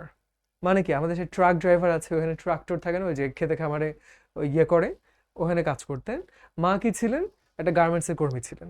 তার মানে খুবই সাদামাটা নিম্নবিত্ত পরিবার থেকে আসা। At the age of 8 she began her schooling but did not enjoy it much. পড়াশোনা ভালো লাগে নাই, তাই না? কয়েক বছরের মধ্যে স্কুল থেকে চলে গেলেন। তারপর তিনি কি করলেন? ডিস্টেন্স লার্নিং মানে হলো স্কুলে না গিয়েও পড়াশোনা করা। এই মুহূর্তে যে তুমি শিখছো, তুমি কি এখানে আছো আমার সামনে? নাই, দেশের এক একটা প্রান্তে সবাই ছড়িয়ে ছিটিয়ে আছো। এটা কিন্তু ডিস্টেন্স লার্নিং, দূর থেকে শেখা। তারপর চলো দেখি, তিনি প্যারাশুটিংয়ে খুব আগ্রহ পেলেন। ওই যে প্লেন থেকে লাফ দেয়, তো ভপ করে একটা বেলুনের মতো ফুলে উঠে, তা ভাসতে ভাসতে নিচে নেমে আসে, এটা তার খুব ভালো লাগতো। তারপরে স্কাই ডাইভিং, বাংলাদেশে এখন আছে কিনা জানি না, অনেক নেপালে গিয়ে ওই যে পাহাড়ের চূড়া থেকে লাফ একটা দেয়, পায়ের সাথে রশি বাঁধা থাকে। Sky diving, bungee jumping. তো এই যে ওইখানে যে এয়ারো ক্লাব ছিল, সেখানে গিয়ে তিনি 22 বছর বয়সে প্রথম এরকম জাম্প করলেন আকাশ থেকে। সরি, বাঞ্জি জাম্পিং হলো যে পাহাড়ের চূড়া থেকে পায়ে রশি বেঁধে লাফ দেয়া। স্কাই ডাইভিং মানে হলো প্লেনের উপর থেকে লাফ দেয়া, প্লেনের মধ্য থেকে। At that time she was employed as a textile worker in local factory. তার মায়ের মতো সে গার্মেন্টসে কাজ করতো, খুব আহামরি কিছু না। কিন্তু তার এই স্কাই ডাইভিং এর যে দক্ষতাটা ছিল, সেইটার জন্য তিনি একজন কসমোনট, মানে কি, এই যে মহাকাশে যারা যায়, তাই না? মনে রাখবে, কসমোলজি বিশ্বতত্ত্ব, কসমস বা কসমিক মানে হলো মহাবিশ্ব, আর অ্যাস্ট্রোনট মানে কি, অ্যাস্ট্রোনমি থেকে এসেছে, অ্যাস্ট্রোলজি থেকে এসেছে, যারা মহাকাশে যায়। কসমোনট মানে হলো যারা মহাকাশে যায়, কেমন, মহাকাশচারী। তিনি যেহেতু স্কাই ডাইভিং পারতেন, তাকে সেখানে নেওয়া হলো। After the flight of Yuri Gagarin, এই যে ইউরি গ্যাগারিন পৃথিবীর ইতিহাসে প্রথম মানুষ যিনি পৃথিবীর বাইরে গিয়ে ঘুরে এসেছিলেন 1961 সালে। সোভিয়েত ইউনিয়ন ঠিক করলো যে একটা মহিলাকেও মহাশূন্যে পাঠানো উচিত। 1962 সালে প্রোলেতারিয়া Valentina তেরেশকোভা was selected for this project from among more than 400 applicants. 400 মানুষের ভিতরে তাকে নেওয়া হলো। প্রোলেতারিয়া মানে কি? প্রোলেতারিয়া মানে হলো, তুমি সমাজে দেখবে দুই ধরনের মানুষ আছে। একদল হলো অনেক ধনী, অনেক টাকা পয়সাওয়ালা, তাই না, দামি দামি জায়গায় খায় ঘুমায়। আর সাধারণ খেটে খাওয়া মানুষকে বলে প্রোলেতারিয়া। এবং এই মানুষটা কিন্তু কোনো ওইরকম খুব ভালো ফ্যামিলি থেকে আসেন নাই।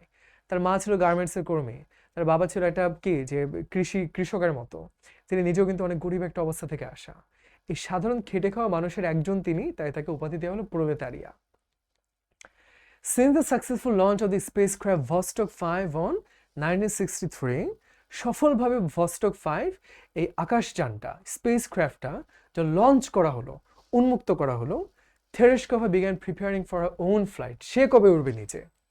1963 সালে এক সকালবেলা তিনি এবং তার সাথে ব্যাকআপ যে কসমোনট ছিলেন, মহাকাশচারী ছিলেন, সলোভোভা, নামগুলো অনেক কঠিন, তাই না?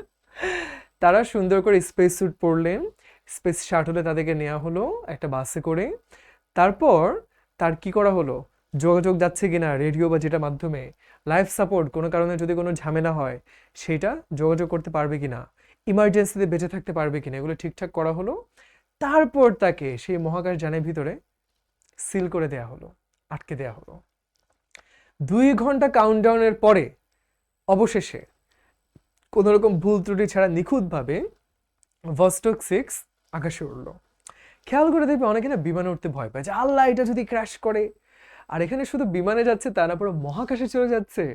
আর জিনিসটা পরীক্ষামূলক, বেঁচে থাকবো কিনা কিচ্ছু ঠিক নাই। এমন হইতেই পারে মেশিন একটু নষ্ট হয়ে গেল, তখন কি হবে? বিমান ক্র্যাশ করলে তাও তো মাটিতে পড়ে, পানিতে পড়ে, বেঁচে থাকার চান্স থাকে। মহাশূন্যে গেলে ভাই আমি কই পড়বো? তাই না? অনেক সাহস লাগে কিন্তু। অলদো থেরেস্কোপ এক্সপিরিয়েন্স নসিয়া, বমি বমি ভাবকে নসিয়া বলে, অ্যান্ড ফিজিক্যাল ডিসকমফোর্ট, শরীরটা খারাপ লাগা। অনেক থাকে না বাসে উঠলে শরীরটা খারাপ লাগে, মাথা ঘোরায়। মহাশূন্যে যাচ্ছে, এখানে তো আরো বেশি খারাপ লাগবে, তাই না? সে অরবিটেড দ্য আর্থ 48 টাইমস। এই যে পৃথিবীর চারদিক তিনি 48 বার ঘুরে আসলেন, and spend almost 3 days in space. 3 দিন তিনি মহাশূন্যে কাটালেন। অরবিট মানে হলো প্রদক্ষিণ করা। এইবার 9 নম্বর পোল কোয়েশ্চেন, চলো আমরা তাড়াতাড়ি শুরু করে দেই। Tereshkova came of a what type of family? দেখি এটা সবাই পারতে হবে, কারণ একটু আগে আমরা এটা নিয়ে কথা বলেছিলাম। তার উপাধি ছিল প্রোলেতারিয়া, সাধারণ খেটে খাওয়া মানুষের থেকে এসেছিলেন তিনি। অ্যারিস্টোক্রেটিক মানে হলো বনেদি অভিজাত পরিবার। এলিট মানে হলো অভিজাত সম্ভ্রান্ত পরিবার। ইন্ডাইজেন্ট মানে হলো দরিদ্র। আর ওয়ার্কিং ক্লাস মানে কি? খেটে খাওয়া মানুষ। চলো দেখি কোনটা হতে পারে। অবশ্যই ওয়ার্কিং ক্লাস। ইন্ডিজেন্ট মানে একদম হতদরিদ্র, তাও তিনি ছিলেন না। খেটে খাওয়া মানুষ ছিলেন, working class. So this is the correct answer. Let's see how many people got it correct. Shabbash, almost 400 people answered correctly. Highest amount of right answer tonight. এইবার চলো আমরা দেখি তিনি কি করলেন। With a single flight, she logged more flight time than the combined time of all American astronauts who had flown before that date. অর্থাৎ আমেরিকার যত মহাশূন্য অভিযানে যত মহাকাশচারী গেছিলেন, তারা সবাই মিলে যতটা সময় মহাশূন্যে ছিলেন, এই ভ্যালেন্তিনা তেরেস্কোভা একটা ফ্লাইটে তার থেকে বেশি সময় মহাশূন্যে একাই কাটালেন। Tereshkov also maintained a flight log, took photographs of the horizon. তিনি শুধু এখানে ছিলেন তা না, তিনি কি কি দেখেছিলেন সব লিখে রেখেছিলেন। তিনি মহাশূন্যের ছবি তুলেছিলেন, তাই না? যেগুলোর মাধ্যমে aerosol layers within the atmosphere, এই যে পরিবেশে, বিশ্ব ব্রহ্মাণ্ডে অ্যারোসোল লেয়ারকে আমি জানি না, এগুলো হচ্ছে ফিজিক্স কেমিস্ট্রির জিনিস, তারা ভালো বলতে পারবেন। এরকম বিভিন্ন মহাশূন্যের জিনিসপত্র, তার ওই ছবিগুলো বিবরণ দেখে পরে কিন্তু আবিষ্কার করা সম্ভব হয়েছে। Vostok 6 was the final Vostok flight and was launched 2 days after Vostok 5. হ্যাঁ, এরপরে আরও একজন গেলেন 5 দিনের জন্য। তিনি তেরেস্কোভার 3 ঘন্টা পরে মাটিতে ফিরে আসলেন। এই যে দুইজন আসলেন, ইনি আর ইনি, তেরেস্কোভা এবং আরেকজনের নাম কি ছিল? ভ্যালোরি। তারা দুইজনকে 5 কিলোমিটারের মধ্যে একটা জায়গায় তারা নামলেন এবং সেখান থেকে পরস্পরের সাথে তারা যোগাযোগ করলেন। এবং তখনকার সোভিয়েত লিডার ছিল ক্রুশ্চেভ। রেডিওর মাধ্যমে দেশের প্রধানমন্ত্রী যিনি, তাকে জানালেন যে আমরা নেমে এসেছি। তারপর কি হলো? মাচ লেটার ইন 1977, 1977 সালে এই তেরেস্কোভা কিন্তু ইঞ্জিনিয়ারিং নিয়ে একটা পিএইচডি ডিগ্রি করে ফেললেন। তারপরে তিনি রাজনীতিতেও যোগদান করলেন। সোভিয়েত রাজত্ব যখন ছিল, তোমরা জানো 1991 সালে সোভিয়েত ইউনিয়ন দেশটা ভেঙে 14-15টা দেশ হয়ে যায়। Ukraine, Latvia, Lithuania, Kazakhstan, Turkmenistan, Kyrgyzstan, অনেকগুলো দেশ হয়ে যায়। সো যতদিন সোভিয়েত রাজত্ব ছিল, তিনি কিন্তু সেই সংসদের একজন খুব গুরুত্বপূর্ণ মেম্বার ছিলেন। নাও দিস লিভিং লেজেন্ড, এই জীবন্ত কিংবদন্তি এখনও কিন্তু রাশিয়ার আইনসভার একজন সদস্য। তার 70তম জন্মদিনে যখন তাকে ভ্লাদিমির পুতিন, রাশিয়ার প্রধানমন্ত্রী, আমন্ত্রণ জানালেন, তিনি তার ইচ্ছা প্রকাশ করলেন যে একদিন তিনি মঙ্গল গ্রহে যেতে চান। Even if for a one way trip, মানে কি? মানে হলো এমন যদি হচ্ছে মঙ্গলে আমি যেতে পারবো, ফিরে আসতে পারবো না, তারপর আমি যেতে চাই। সো একটা মজার ব্যাপার খেয়াল করে দেখবে, যখনই তুমি এই ধরনের ব্যক্তিত্বের গল্পটা পড়ো, তারা কিন্তু ট্র্যাডিশনাল, ভাই এই তো একটু ক্লাস করলাম তাও ঘুমায় যায়, এরকম ছিলেন না। একটু খ্যাপাটে, একটু পাগলাটে। যে মহিলাটা কি বলছে, 70 বছরের একটা মানুষ, তাও বলছে আমি মঙ্গল গ্রহে যেতে চাই। এমন যদি হচ্ছে ওখানে ফিরে আসতে পারবো না, তারপরও যেতে চাই। এই যে একটা অন্যরকম চিন্তা করা, একটা জেদ থাকা, এই জিনিসটা খুব দরকার। এই মানুষটা কিন্তু একদম সাধারণ পরিবার, যে ভাই তার বাবা হলো মা হলো গার্মেন্টসের কর্মী, বাবা হলো কৃষক। তিনি নিজেও খুব সাধারণ জীবন থেকে আসা। তিনি কি করলেন? পড়াশোনা ভাল লাগে না, তারপরে দেখো ঠিক কিন্তু পিএইচডি ডিগ্রি অর্জন করলেন। তারপরে দেখো, অনেকে তোমরা আছো যে ভাই পড়তে ভাল লাগে না, তো অন্য কিছু করো, কনস্ট্রাকটিভ কিছু করো। গেম খেললে আর ইউটিউব দেখলে কিন্তু নিজের শেখা হবে না। উনি কি করতেন বলতো? প্যারাশুট থেকে লাফ দেয়া, স্কাই ডাইভিং করে, এগুলো শিখেছিলেন। বিদ্যা শিখতে হবে, স্কিল শিখতে হবে। তোমরা কেউ ফ্রিল্যান্সিং শিখবে, কেউ নানা রকম ব্যাপার স্যাপার শিখবে, দক্ষতাগুলো অর্জন করতে হবে। সেটা কখন যে কোথায় কিভাবে তোমার কাজে লাগবে তুমি জানবে না। তিনি যখন প্যারাশুট নিয়ে লাফ দিতেন, তিনি কখনো ভাবেন নাই যে একদিন এইটার বদৌলতে তিনি মহাকাশে যাওয়ার সুযোগ পাবেন, পৃথিবীর প্রথম মহিলা হিসেবে মহাশূন্যে তিনি যাবেন। কিন্তু স্কিলটা ডেভেলপ করার ফলে একটা সময় তার কাজে এসেছিল। So always try to grow skills. সবসময় মাথায় রাখবা, পৃথিবী কিন্তু এগিয়ে যাচ্ছে, তোমাকে পৃথিবীর সাথে সমানভাবে এগোতে জানতে হবে। জাস্ট একটা ক্লাস করলাম, বসে থাকলাম, এটা করলে হবে না। ইংরেজি পড়লাম, এটা করলে হবে না। ভোকাবুলারিগুলো ভালো করে শিখতে হবে, লেখার প্র্যাকটিস করতে হবে, গ্রামাটিক্যাল মিস্টেক দূর করতে হবে, তাই না? আর সবচেয়ে ইম্পর্টেন্টলি মুখে কথা বলতে জানতে হবে। চলো সামনে আগাই। 10 নম্বর পোল কোয়েশ্চেন, কোন বক্তব্যটি সত্যি নয়? এটা তো সবাই পারবো আশা করি, খুব সহজ জিনিস, তাই না? তেরেস্কোভা রাশিয়ানা তো সত্যি। তিনি প্রথম মহিলা ছিলেন পৃথিবীর বাইরে ঘুরে আসতে, এটাও সত্যি। তাকে অনেক ট্রেনিংয়ের ভিতর দিয়ে যেতে হয়েছিল, এটাও সত্যি। তাকে ভাই কোনো রকম প্রতিযোগিতা ফেস করতে হয়নি, এটা মিথ্যা। তাকে অবশ্যই অনেক অনেক প্রতিযোগিতা সয়ে তারপরে মহাশূন্যে যাওয়ার সুযোগটা পেয়েছিলেন। So let's see how many of you got it correct. আশা করি সবাই পেরেছো। 312, ভেরি গুড জব। হার্ডলি মানে কি? আমরা কিন্তু জানি হার্ড মানে কঠিন, হার্ডলি মানে বলতে গেলে একেবারেই না, আর তার কোনো কম্পিটিশন ফেস করতে হয়ই নাই বলতে গেলে। ইটস নট ট্রু, আসলে ফেস করতে হয়েছিল। তাহলে এবার আমরা অনেক দূরের মানুষের গল্প শুনলাম, সেই নেলসন ম্যান্ডেলা, সেই ভ্যালেন্টিনা তেরেস্কোভা। এইবার কল্পনা চাওলা, এই যে মানুষটা, দেখতে শুনতে একদম আমাদের মতো না। ইনি কি ওরকম যে একদম আফ্রিকান কালো চামড়া, রাশিয়ান সাদা চামড়া? না, আমাদের মতো একটা মানুষ, আমাদের কাছাকাছি একটা মানুষ। এর গল্পটা শুনবো।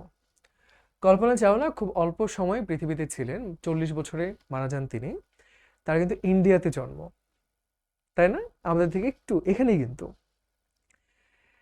She completed earlier schooling at local school, একদম গ্রামের একটা স্কুলে পড়াশোনা করেছেন। তিনি ভারতে জন্ম নেওয়া প্রথম মহিলা এবং এই উপমহাদেশের ইতিহাসে দ্বিতীয় মানুষ যিনি মহাশূন্যে গেছিলেন। তিনি পাঞ্জাব ইঞ্জিনিয়ারিং কলেজ থেকে অ্যারোনটিক্যাল ইঞ্জিনিয়ারিং, আকাশে উড়ার ক্ষেত্রে যেই ইঞ্জিনিয়ারিং বিদ্যাটা আছে সেটা নিয়ে পড়াশোনা করলেন। তারপর পড়াশোনা করে কি করে? তোমরা অনেক কি করবা? বিদেশে পড়তে যাবা, তাই না? অনেকেরই স্বপ্ন আছে যে অনেক বড় হার্ভার্ডে পড়বো, তারপর অক্সফোর্ডে পড়বো, কেমব্রিজে পড়বো, ক্যালটেকে পড়বো, তাই না? তোমরা এরকম যাবা দেশে বিদেশে। উনি মাত্র 20 বছর বয়সে গ্রামের স্কুল থেকে পড়া মেয়েটা শুধুমাত্র মেধার জোরে সে কিন্তু আমেরিকায় পড়তে চলে গেল। তারপর তিনি মাস্টার্স ডিগ্রি অর্জন করলেন ইউনিভার্সিটি অফ টেক্সাস থেকে, পিএইচডিও করে ফেললেন, সবে কিন্তু খুব কম সময়ের ভেতরে। এবং তার ভিতরে সংকল্প ছিল তিনি অ্যাস্ট্রোনট হবেন, আকাশে মহাশূন্যে যাবেন। এবং এই যে দেখো, space shuttle Challenger disaster on 1986, সব অভিযান কি সফল হয়? হয় না কিন্তু, সবই পরীক্ষামূলক না। এইখানে একটু ভুল ছিল, এখানে হিসাবে একটু ভুল হয়ে গেছে, এইটা একটু এরকম হয়ে গেছে, ক্র্যাশ করবে, মরে যাবে সবাই। তো এরকম যতই ডিজাস্টার বিপর্যয় হোক না কেন, তিনি কিন্তু সাহসী ছিলেন যে আমি যেতে চাই, আমি যাবই যাব।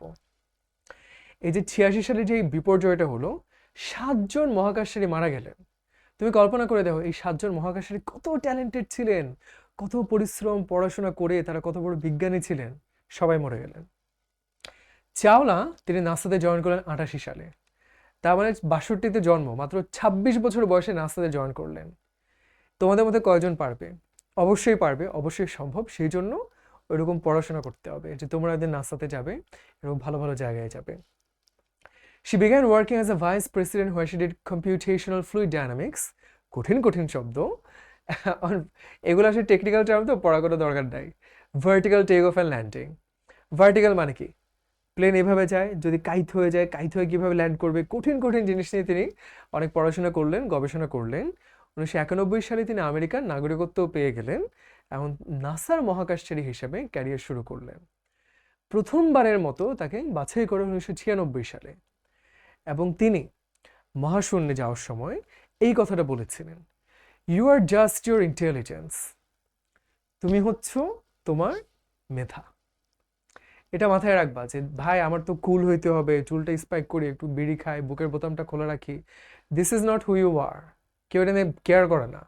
তুমি হচ্ছে তোমার মেধা, তোমার মাথা, এইটাই তোমাকে সামনে আগায় নিয়ে যাবে। যে ভালো করে পড়াশোনাটা করবে, যে স্মার্ট হবে, সে ভালো করবে। আর যে হলো যে ও খেলা হইতেছে খেলতে যাই, অবশ্যই খেলাধুলো করবা, সব করবা, কিন্তু পড়াশোনাটাকে বাদ দিয়ে না। কেমন? যে পড়াশোনা ঠিক রাখবে সে সামনে আগাবে, আর যে এত কিছুর ভিতরে ডিস্ট্রাকশনে হারিয়ে যাবে, হারিয়ে থাকবে, right? So you are your intelligence. She had travelled 10.67 million miles. পুরো পৃথিবীকে 252 বার ঘুরে আসলে যতখানি হয়, তিনি এতখানি সময় মহাশূন্যে ভ্রমণ করেছেন। এইবার পোল কোয়েশ্চেন, মিগ 15 UTI একবার একটু দেখে নেই এটা কই ছিল। কঠিন জিনিস, এটা কোন চিপে আছে আমি না খুঁজে পাচ্ছি না।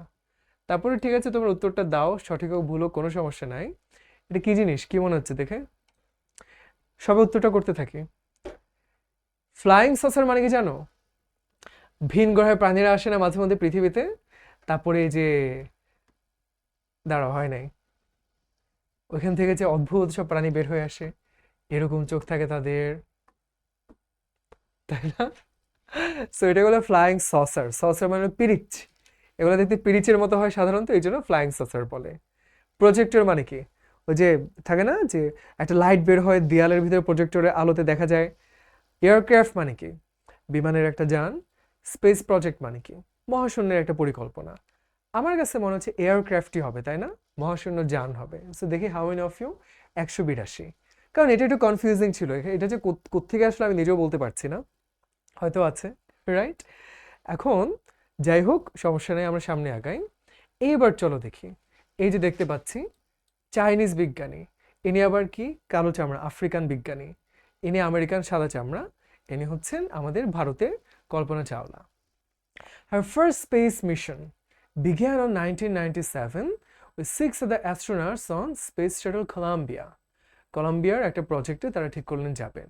তার প্রথম মিশনটা 15 দিনের ছিল। তিনি সেখানে 6 মিলিয়ন মাইল ঘুরে আসলেন, এবং তিনি দায়িত্বশীল ছিলেন স্পার্টান স্যাটেলাইট। অর্থাৎ তার দায়িত্ব ছিল এই স্যাটেলাইটটা, বঙ্গবন্ধু স্যাটেলাইট আছে না, এর একটা স্যাটেলাইট মহাশূন্যে দিয়ে আসা, স্থাপন করে আসা তার দায়িত্ব ছিল। কিন্তু সেটাতে একটা ত্রুটি ঘটলো, এবং তার ফলে কি হলো জানো? Space walk by this to retrieve the satellite. Space walk মানে কি? মহাশূন্যে হাঁটা। মহাশূন্যে কিন্তু গ্র্যাভিটি নাই, সেখানে কিন্তু পা মাটিতে থাকে না, তুমি ভাসতে ভাসতে থাকো। এই অবস্থায় তার সাথে দুইজন গিয়ে ওইটা আবার ফিরিয়ে নিয়ে আসতে হলো। হ্যাঁ, অদ্ভুত সব অভিজ্ঞতা। তারপর কি হলো চলো দেখি। তারপর 2000 সালে তাকে দ্বিতীয় স্পেস মিশনের জন্য সিলেক্ট করা হলো। কিন্তু এই প্রজেক্টটা বারবার দেরি হয়ে যাচ্ছিল। কেন? কারণ নানা রকম সমস্যা ছিল, এটা যান্ত্রিক ত্রুটি ছিল, তারপর শিডিউল মিলাতে পারছিলেন না। অবশেষে 2003 সালে ফাইনালি তার নতুন মিশনটা শুরু হলো আরো 6 জনকে নিয়ে, এবং সেটা ছিল খুব দুর্ভাগ্যজনক একটা মিশন, স্পেস শাটল কলাম্বিয়া। তিনি ছিলেন মিশনের একজন বিশেষজ্ঞ, স্পেশালিস্ট। তার দায়িত্ব ছিল মাইক্রোগ্র্যাভিটি এক্সপেরিমেন্টস, যেটার জন্য প্রায় 80টা পরীক্ষা তার টিমটা করেছিল, খুব মনোযোগ দিয়ে, যে কিভাবে আরও বিজ্ঞানটাকে এগিয়ে নেওয়া যায়, কিভাবে মহাকাশচারীদের স্বাস্থ্য এবং নিরাপত্তা আরও সুন্দর করে নিশ্চিত করা যায়। এটা মাথায় রাখতে হবে, যখন তুমি নতুন কিছু করতে যাবে অনেক বিপদ থাকবে। এই মানুষগুলো কিন্তু প্রতিনিয়ত নতুন নতুন পরীক্ষা, মহাশূন্যে কিভাবে যাব, কিভাবে এটা করলে কেমন হয়, কিভাবে এটা করলে ভালো, এগুলো নিয়ে পরীক্ষা করতেন। অ্যান্ড সব নতুনের ভিতরে বিপদও থাকে, সেটাই আমরা এখন দেখতে পাবো। তার আগে 12 number poll question. In her journey Tereshkova experienced, ওই যে আগেরবার তেরেশকভার গল্পটা পড়লাম, তিনি যখন মহাশূন্যে যাচ্ছিলেন তার কিরকম অনুভূতি হয়েছিল? অনেক শান্তি? শান্তি কিন্তু ছিল না। নস্টালজিয়া, অতীতের স্মৃতিচারণ, যে ছোটবেলায় গার্মেন্টসে কাজ করতাম, না। মেন্টাল অ্যাগনি, মনের কষ্ট, যে হয়তো কেউ ছ্যাঁকা দিয়েছিল, ছ্যাঁকা খেয়ে কষ্ট পাচ্ছে, না। ফিজিক্যাল ডিস্টারবেন্স, প্যাসেজে ছিল নসিয়া, তাই না? সুতরাং that is the correct answer. আশা করি সবাই পেরেছো। Let's see how many of you got it correct. 300, very good, সবাই পারছি। আচ্ছা, এইবার দেখো সেই কলাম্বিয়া মিশনটায় কি হলো। 16 দিনের সেই মিশনের পরে Columbia disintegrated over Texas during its re-entry into Earth's atmosphere। অর্থাৎ মহাকাশে অভিযান সেরে আবার যখন পৃথিবীতে ফিরে আসছিল তখন সে ডিসইন্টিগ্রেট হয়ে গেল, ছিন্ন ভিন্ন হয়ে গেল, আমেরিকার টেক্সাস শহরে ছিন্ন ভিন্ন হয়ে ছড়িয়ে পড়ল। All the crew in Colombia including Chawla died only 16 minutes prior to their scheduled landing। এতগুলা দিন এত গবেষণা এত কষ্ট করে পৃথিবীতে ফিরে আসছে আর 16 মিনিট বাকি, ঠিক এই সময়টায় সেটা একটা যান্ত্রিক ত্রুটির জন্য ছিন্ন ভিন্ন হয়ে গেল, সবাই মারা গেলেন। তদন্তে এটা দেখা গেল যে ভয়ঙ্কর দুর্ঘটনা কেন হয়েছিল। কারণ হলো প্লেনে যেরকম পাখা থাকে সেই স্পেস শাটলটা সেই রকেটের একটা পাখা ছিল যেইটা কি হলো by a piece of insulating foam from the extra, মানে কোনো একটা যান্ত্রিক ত্রুটি ছিল, হ্যাঁ সেটা কিছু একটা ভেঙে গেল, পাখাটা নষ্ট হয়ে গেল, সেটার জন্য এটা অনেক বড় একটা দুর্ঘটনায় পরিণত হলো যে পুরা স্পেস ফ্লাইটটা ছিন্ন ভিন্ন হয়ে গেল। আমি ছোট থাকতে একবার কে জানি বললো যে প্লেনে নাকি পাখি প্লেনকে ধ্বংস করে দিতে পারে। আমি বললাম কি বলে, প্লেন এত বড়, পাখি তো এইটুকু ছোট ছোট, এটা আবার কিভাবে সম্ভব। এবার পরে দেখলাম আসলে এরকম হয় মাঝে মধ্যে, কারণ প্লেন এত গতিতে চলে যে পাখির ঝাঁক যদি এসে বাড়ি খায়, থাকে না যে ছোট্ট একটা পাখির জন্য অনেক বড় একটা ধাক্কা খেয়ে গেলাম, এত গতিতে আসতে থাকে যে দাম করে বাড়িটা লাগে, ফুটাও হয়ে যেতে পারে। কিন্তু ওই যে আমরা কোরআন শরীফে পড়েছি না, সূরা ফিল, আলাম তারা কাইফা ফাআলা রাব্বুকা বিআসহাবিল ফিল, কি ছিল, হাতির বাহিনী নিয়ে রাজা আসছিলেন আর আল্লাহ আবাবিল পাখি পাঠালেন, সেই ছোট্ট পাখিগুলা নুড়ি পাথর নিক্ষেপ করলো, সেই পাথরে হাতিগুলো ছিন্ন ভিন্ন হয়ে গেল। কারণ এত উপর থেকে পাথরগুলো ফেলা হলো, এত গতিবেগে সেটা আসলো গ্র্যাভিটির জন্য, যে ছোট ছোট পাথরগুলো বুলেটের মতো বেগে হাতিকে আঘাত করলো। ঠিক একইভাবে এত বড় একটা রকেট, ছোট্ট একটা যান্ত্রিক ত্রুটি এত গতিবেগের জন্য সেটা অনেক বড় একটা দুর্ঘটনা ঘটিয়ে ফেললো। During the intense heat of re-entry, এই যে পৃথিবীতে ফিরে আসার সময় শাই করে আসছে, আগুন ধরে গেছে, এত গরম, তো মানে গরম গ্যাসগুলা এইটার পাখার ভিতরে ঢুকে যায় এবং তার ফলে পুরো রকেটটাই ভেঙে যায় এবং পুরো রকেটটা ছিন্ন ভিন্ন হয়ে যায়। এইবার তেরেস্কোভা থেকে আরও একটা পোল কোয়েশ্চেন লাস্টে একটু দেখে ফেলি। তেরেস্কোভা অ্যান্ড ভ্যালেরি ওয়ার কি ছিলেন তারা? আশা করি সবাই পারবে। রাশিয়ান অ্যান্ড আমেরিকান রেসপেক্টিভলি না, নাম শুনে বোঝা যাচ্ছে দুইজনের রাশিয়ান ছিলেন। Follower astronauts of each other হইতে পারে, কন্টেম্পোরারি অ্যাস্ট্রোনটস সমসাময়িক, workers of the same project. দেখি সবাই উত্তরটা দাও, এবার দেখে ফেলি সঠিক উত্তর। কন্টেম্পোরারি অ্যাস্ট্রোনটস, তারা একই প্রজেক্টে ছিলেন না, দুইজন আলাদা প্রজেক্টে ছিলেন, দুজন আলাদাভাবে ল্যান্ড করেছিলেন, তাই না? ঠিক আছে, এটা 137 জনের কনফিউজিং প্রশ্ন ছিল। কন্টেম্পোরারি মানে কি সমসাময়িক, তারা আলাদা প্রজেক্টে হলেও একই সাথে এসেছিলেন না পৃথিবীতে সমসাময়িকভাবে, এই জন্য কন্টেম্পোরারি। চলো আমরা এইবার দেখে ফেলি শব্দ কি কি আছে। সবগুলো খুবই সহজ, কঠিন কিচ্ছু নাই এখানে। লেজিসলেচারটা একটু কঠিন। আর কি আছে? ম্যাল ফাংশন, ফাংশন মানে কি কাজ করা, ম্যাল ফাংশন মানে কাজে ভুল হওয়া। রিট্রিভ মানে উদ্ধার করা। আর কোনোটা কি আছে? আর কোনোটা নাই। ইন্টিগ্রেট মানে হলো একসাথ করা, ডিসইন্টিগ্রেট মানে হলো বিচ্ছিন্ন করা, ছড়িয়ে ছিটিয়ে যাওয়া। ইনসুলেট মানে পৃথক করা, জানি। এইবার আরেকটু প্রশ্ন উত্তর। তেরেস্কোভা কোথায় মানে কখন পড়াশোনা শুরু করলেন, কখন স্কুল ছেড়ে দিলেন, আর কি পড়াশোনা কন্টিনিউ করেছিলেন কিনা? এই যে দেখো 8 বছর বয়সে শুরু করলেন, কিন্তু ভাল লাগে নাই দেখে তিনি কয়েক বছর মধ্যে ছেড়ে দিলেন, কিন্তু পড়াশোনা তিনি ছেড়ে দেন নাই, তিনি ডিস্টেন্স লার্নিংয়ের মাধ্যমে কন্টিনিউ চালিয়ে গেছেন, পুরোটা প্যাসেজ থেকে নেওয়া। প্যারাশুটিংয়ে তার আগ্রহটার ফলে তিনি কসমোনট হিসেবে সিলেক্টেড হলেন। তুমি কি এটার সাথে একমত? 2 লাইনে বলো তো। হ্যাঁ অবশ্যই একমত, তিনি ওটা পারতেন বলেই তো ওই যে কসমোনট হওয়ার জন্য 400 মানুষ অ্যাপ্লাই করলো না, তার ভিতরে তিনি সিলেক্টেড হয়েছিলেন। Yes I agree with this statement, তিনি পড়াশোনায় আগ্রহী ছিলেন, কম বয়স থেকে তিনি স্কাই ডাইভিং করেছিলেন, সেই দক্ষতার জন্যই কিন্তু তিনি সিলেক্টেড হয়েছিলেন। স্পেস ট্রাভেলারকে অনেকগুলো পরীক্ষা নিরীক্ষার ভেতর দিয়ে যেতে হয়, এর আগে তাদেরকে ফিট বলা যায় না, যেমন এই যে বিশ্বকাপে তামিম ইকবাল, যে সে পুরোপুরি ফিট না, তার ইনজুরি আছে, এই জন্য নেওয়া যাবে না। তাহলে মহাবিশ্বে যেতে হলে তো আরো ফিট হতে হবে, তাই না? তো এরকম অনেক পরীক্ষা নিরীক্ষার ভিতর দিয়ে যেতে হয়। তুমি কি বলতে পারো কেন এটা দরকার, বা এই ধরনের ইম্পর্টেন্ট টেস্টের নাম? বলতে তো পারি না, বইয়ে যদি থাকে তাহলে বলতে পারতাম। Centrifugal test, rocket theory, space craft, এগুলো তো আমরা প্যাসেজে খুব একটা পাই নাই। যাই হোক, ধরলাম এই যে এরকম এরকম করতে হয়, ওকে ফাইন। তেরেস্কোভার অ্যাচিভমেন্টকে, অর্জনকে আমেরিকানদের সাথে তুলনা করলে কি বলতে পারবা? মনে আছে আমরা পড়েছিলাম আমেরিকার সব অ্যাস্ট্রোনট মিলে মহাবিশ্বে যত সময় কাটিয়েছিলেন, তেরেস্কোভা একাই একটা ফ্লাইটে তার থেকে বেশি সময় কাটিয়েছিলেন, তাই না? যে আমেরিকানদের সাথে তুলনা করলে ভ্যালেন্তিনার অর্জনটা অনেক বড়। একটা ফ্লাইটেই তিনি বেশি সময় আকাশে ছিলেন আমেরিকার সব অ্যাস্ট্রোনট মিলে সম্মিলিতভাবে যত সময় কাটিয়েছিলেন। এইবার তেরেস্কোভার অ্যাচিভমেন্ট, তার অর্জন, মহাশূন্যে যাওয়া বাদে আর কি কি অর্জন ছিল তার, সেটা একটু বলতে বলেছে। তিনি কিন্তু সংসদ হয়েছিলেন, তাই না? তিনি রাশিয়ান পার্লামেন্টের প্রেসিডিয়াম মেম্বার ছিলেন, এগুলো তো ওনার অর্জন। এই যে তিনি পিএইচডি ডিগ্রি পেলেন, তারপর তিনি প্রেসিডিয়াম মেম্বার হলেন, এখনও তিনি বর্তমানে ওই যে lower house of Russian legislature. আমাদের সংসদ তো এক কক্ষ বিশিষ্ট, অনেক দেশে দুইটা রুম থাকে, একটা উচ্চ কক্ষ, একটা নিম্ন কক্ষ। ভারতেও কিন্তু এরকম আছে, রাশিয়াতেও আছে, তিনি নিম্ন কক্ষে থাকেন। এইবার তোমাদের জন্য একটা হোমওয়ার্ক, সামারি রাইটিং। আমরা পারি, কিন্তু অনেকে আবার পারি না, অনেকে ভুল করে ফেলি। সো তোমাদের দায়িত্ব হলো, কালকে পরশু তো ছুটি, সুতরাং অবশ্যই অবশ্যই সামারিটা লিখবা। আমি একটা পোস্ট দিয়ে ফেলি, এটি স্ক্রিনশট নিয়ে এইটাও উত্তরের সাথে অ্যাড করে দিও।